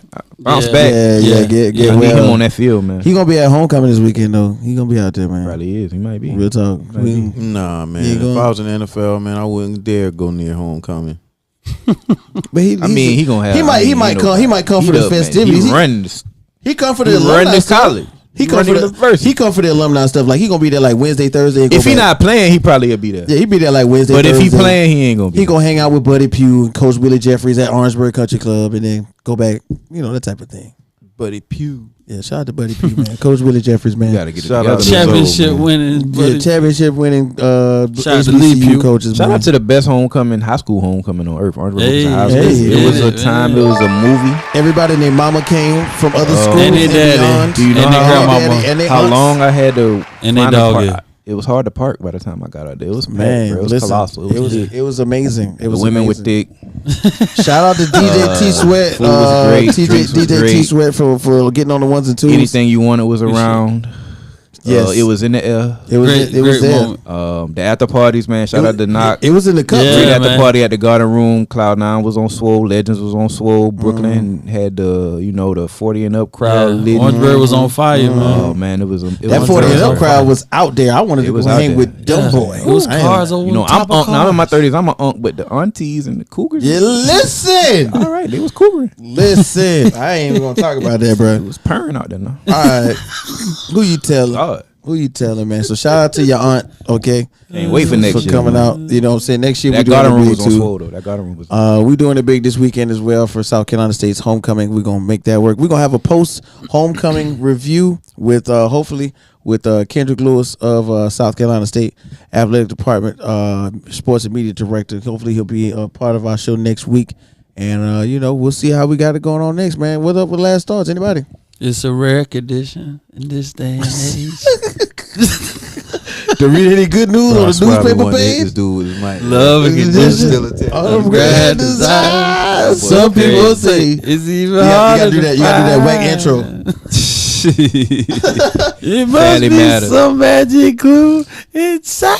When we these get up- when we shoes get- of water. When we get off like Yeah, because all I see is a childhood Family. dream. Real love boosting out of every scene. I don't even know which one that is. That days go by. No, I'm saying I thought you had pressed the button. Family. Oh yeah, we know that piano was going off right this part right here though. Hey man, you know what we do? Zoom out. Right, yeah, you know what we do, man. Rec Room. Hey, we need that. We need that outro. Like We need to zoom out the room right quick, man. Hey, like, share, and subscribe. Tell your people. Make sure you know. the fact that you knew that zoom out different the room world, was that everything. different Yeah, world. you just zoom out of the room through the Was top of here. the roof. That's how they did it. Hey, the They fact that it was showed the not whole in the house, bro. neighborhood. Bruh, they was The in fact that they they would was go out really the not in kitchen. the house. They would go out that kitchen window and It's that way in the amazing to show. me. You know what I'm thinking about though? Courtney Brown remade that. Yeah, That little TikTok that was lit. Oh, That was right, funny. yeah. Hey, Shout out don't to forget, C. Brown, next versatile. Tuesday, we out the building, baby, man. Hey, Rec The fact Room, that like, share, they subscribe. the fact that I thought it was really in the house was Wow. I mentioned the house. No, too. but That's do y'all not- remember Eddie Winslow tape up though? Like and Carl Winslow tape up. Like. I bet you that house shot up in Chicago right now. Waldo. Well, Waldo had a nice box, but Waldo. R.I.P. Maya, you were so fun. I had a Right. crush on you. Facts. And Laura was thick. And she got it. When she got older, she was extra thick. I don't remember that episode where I had on them gray leggings. man, how about you?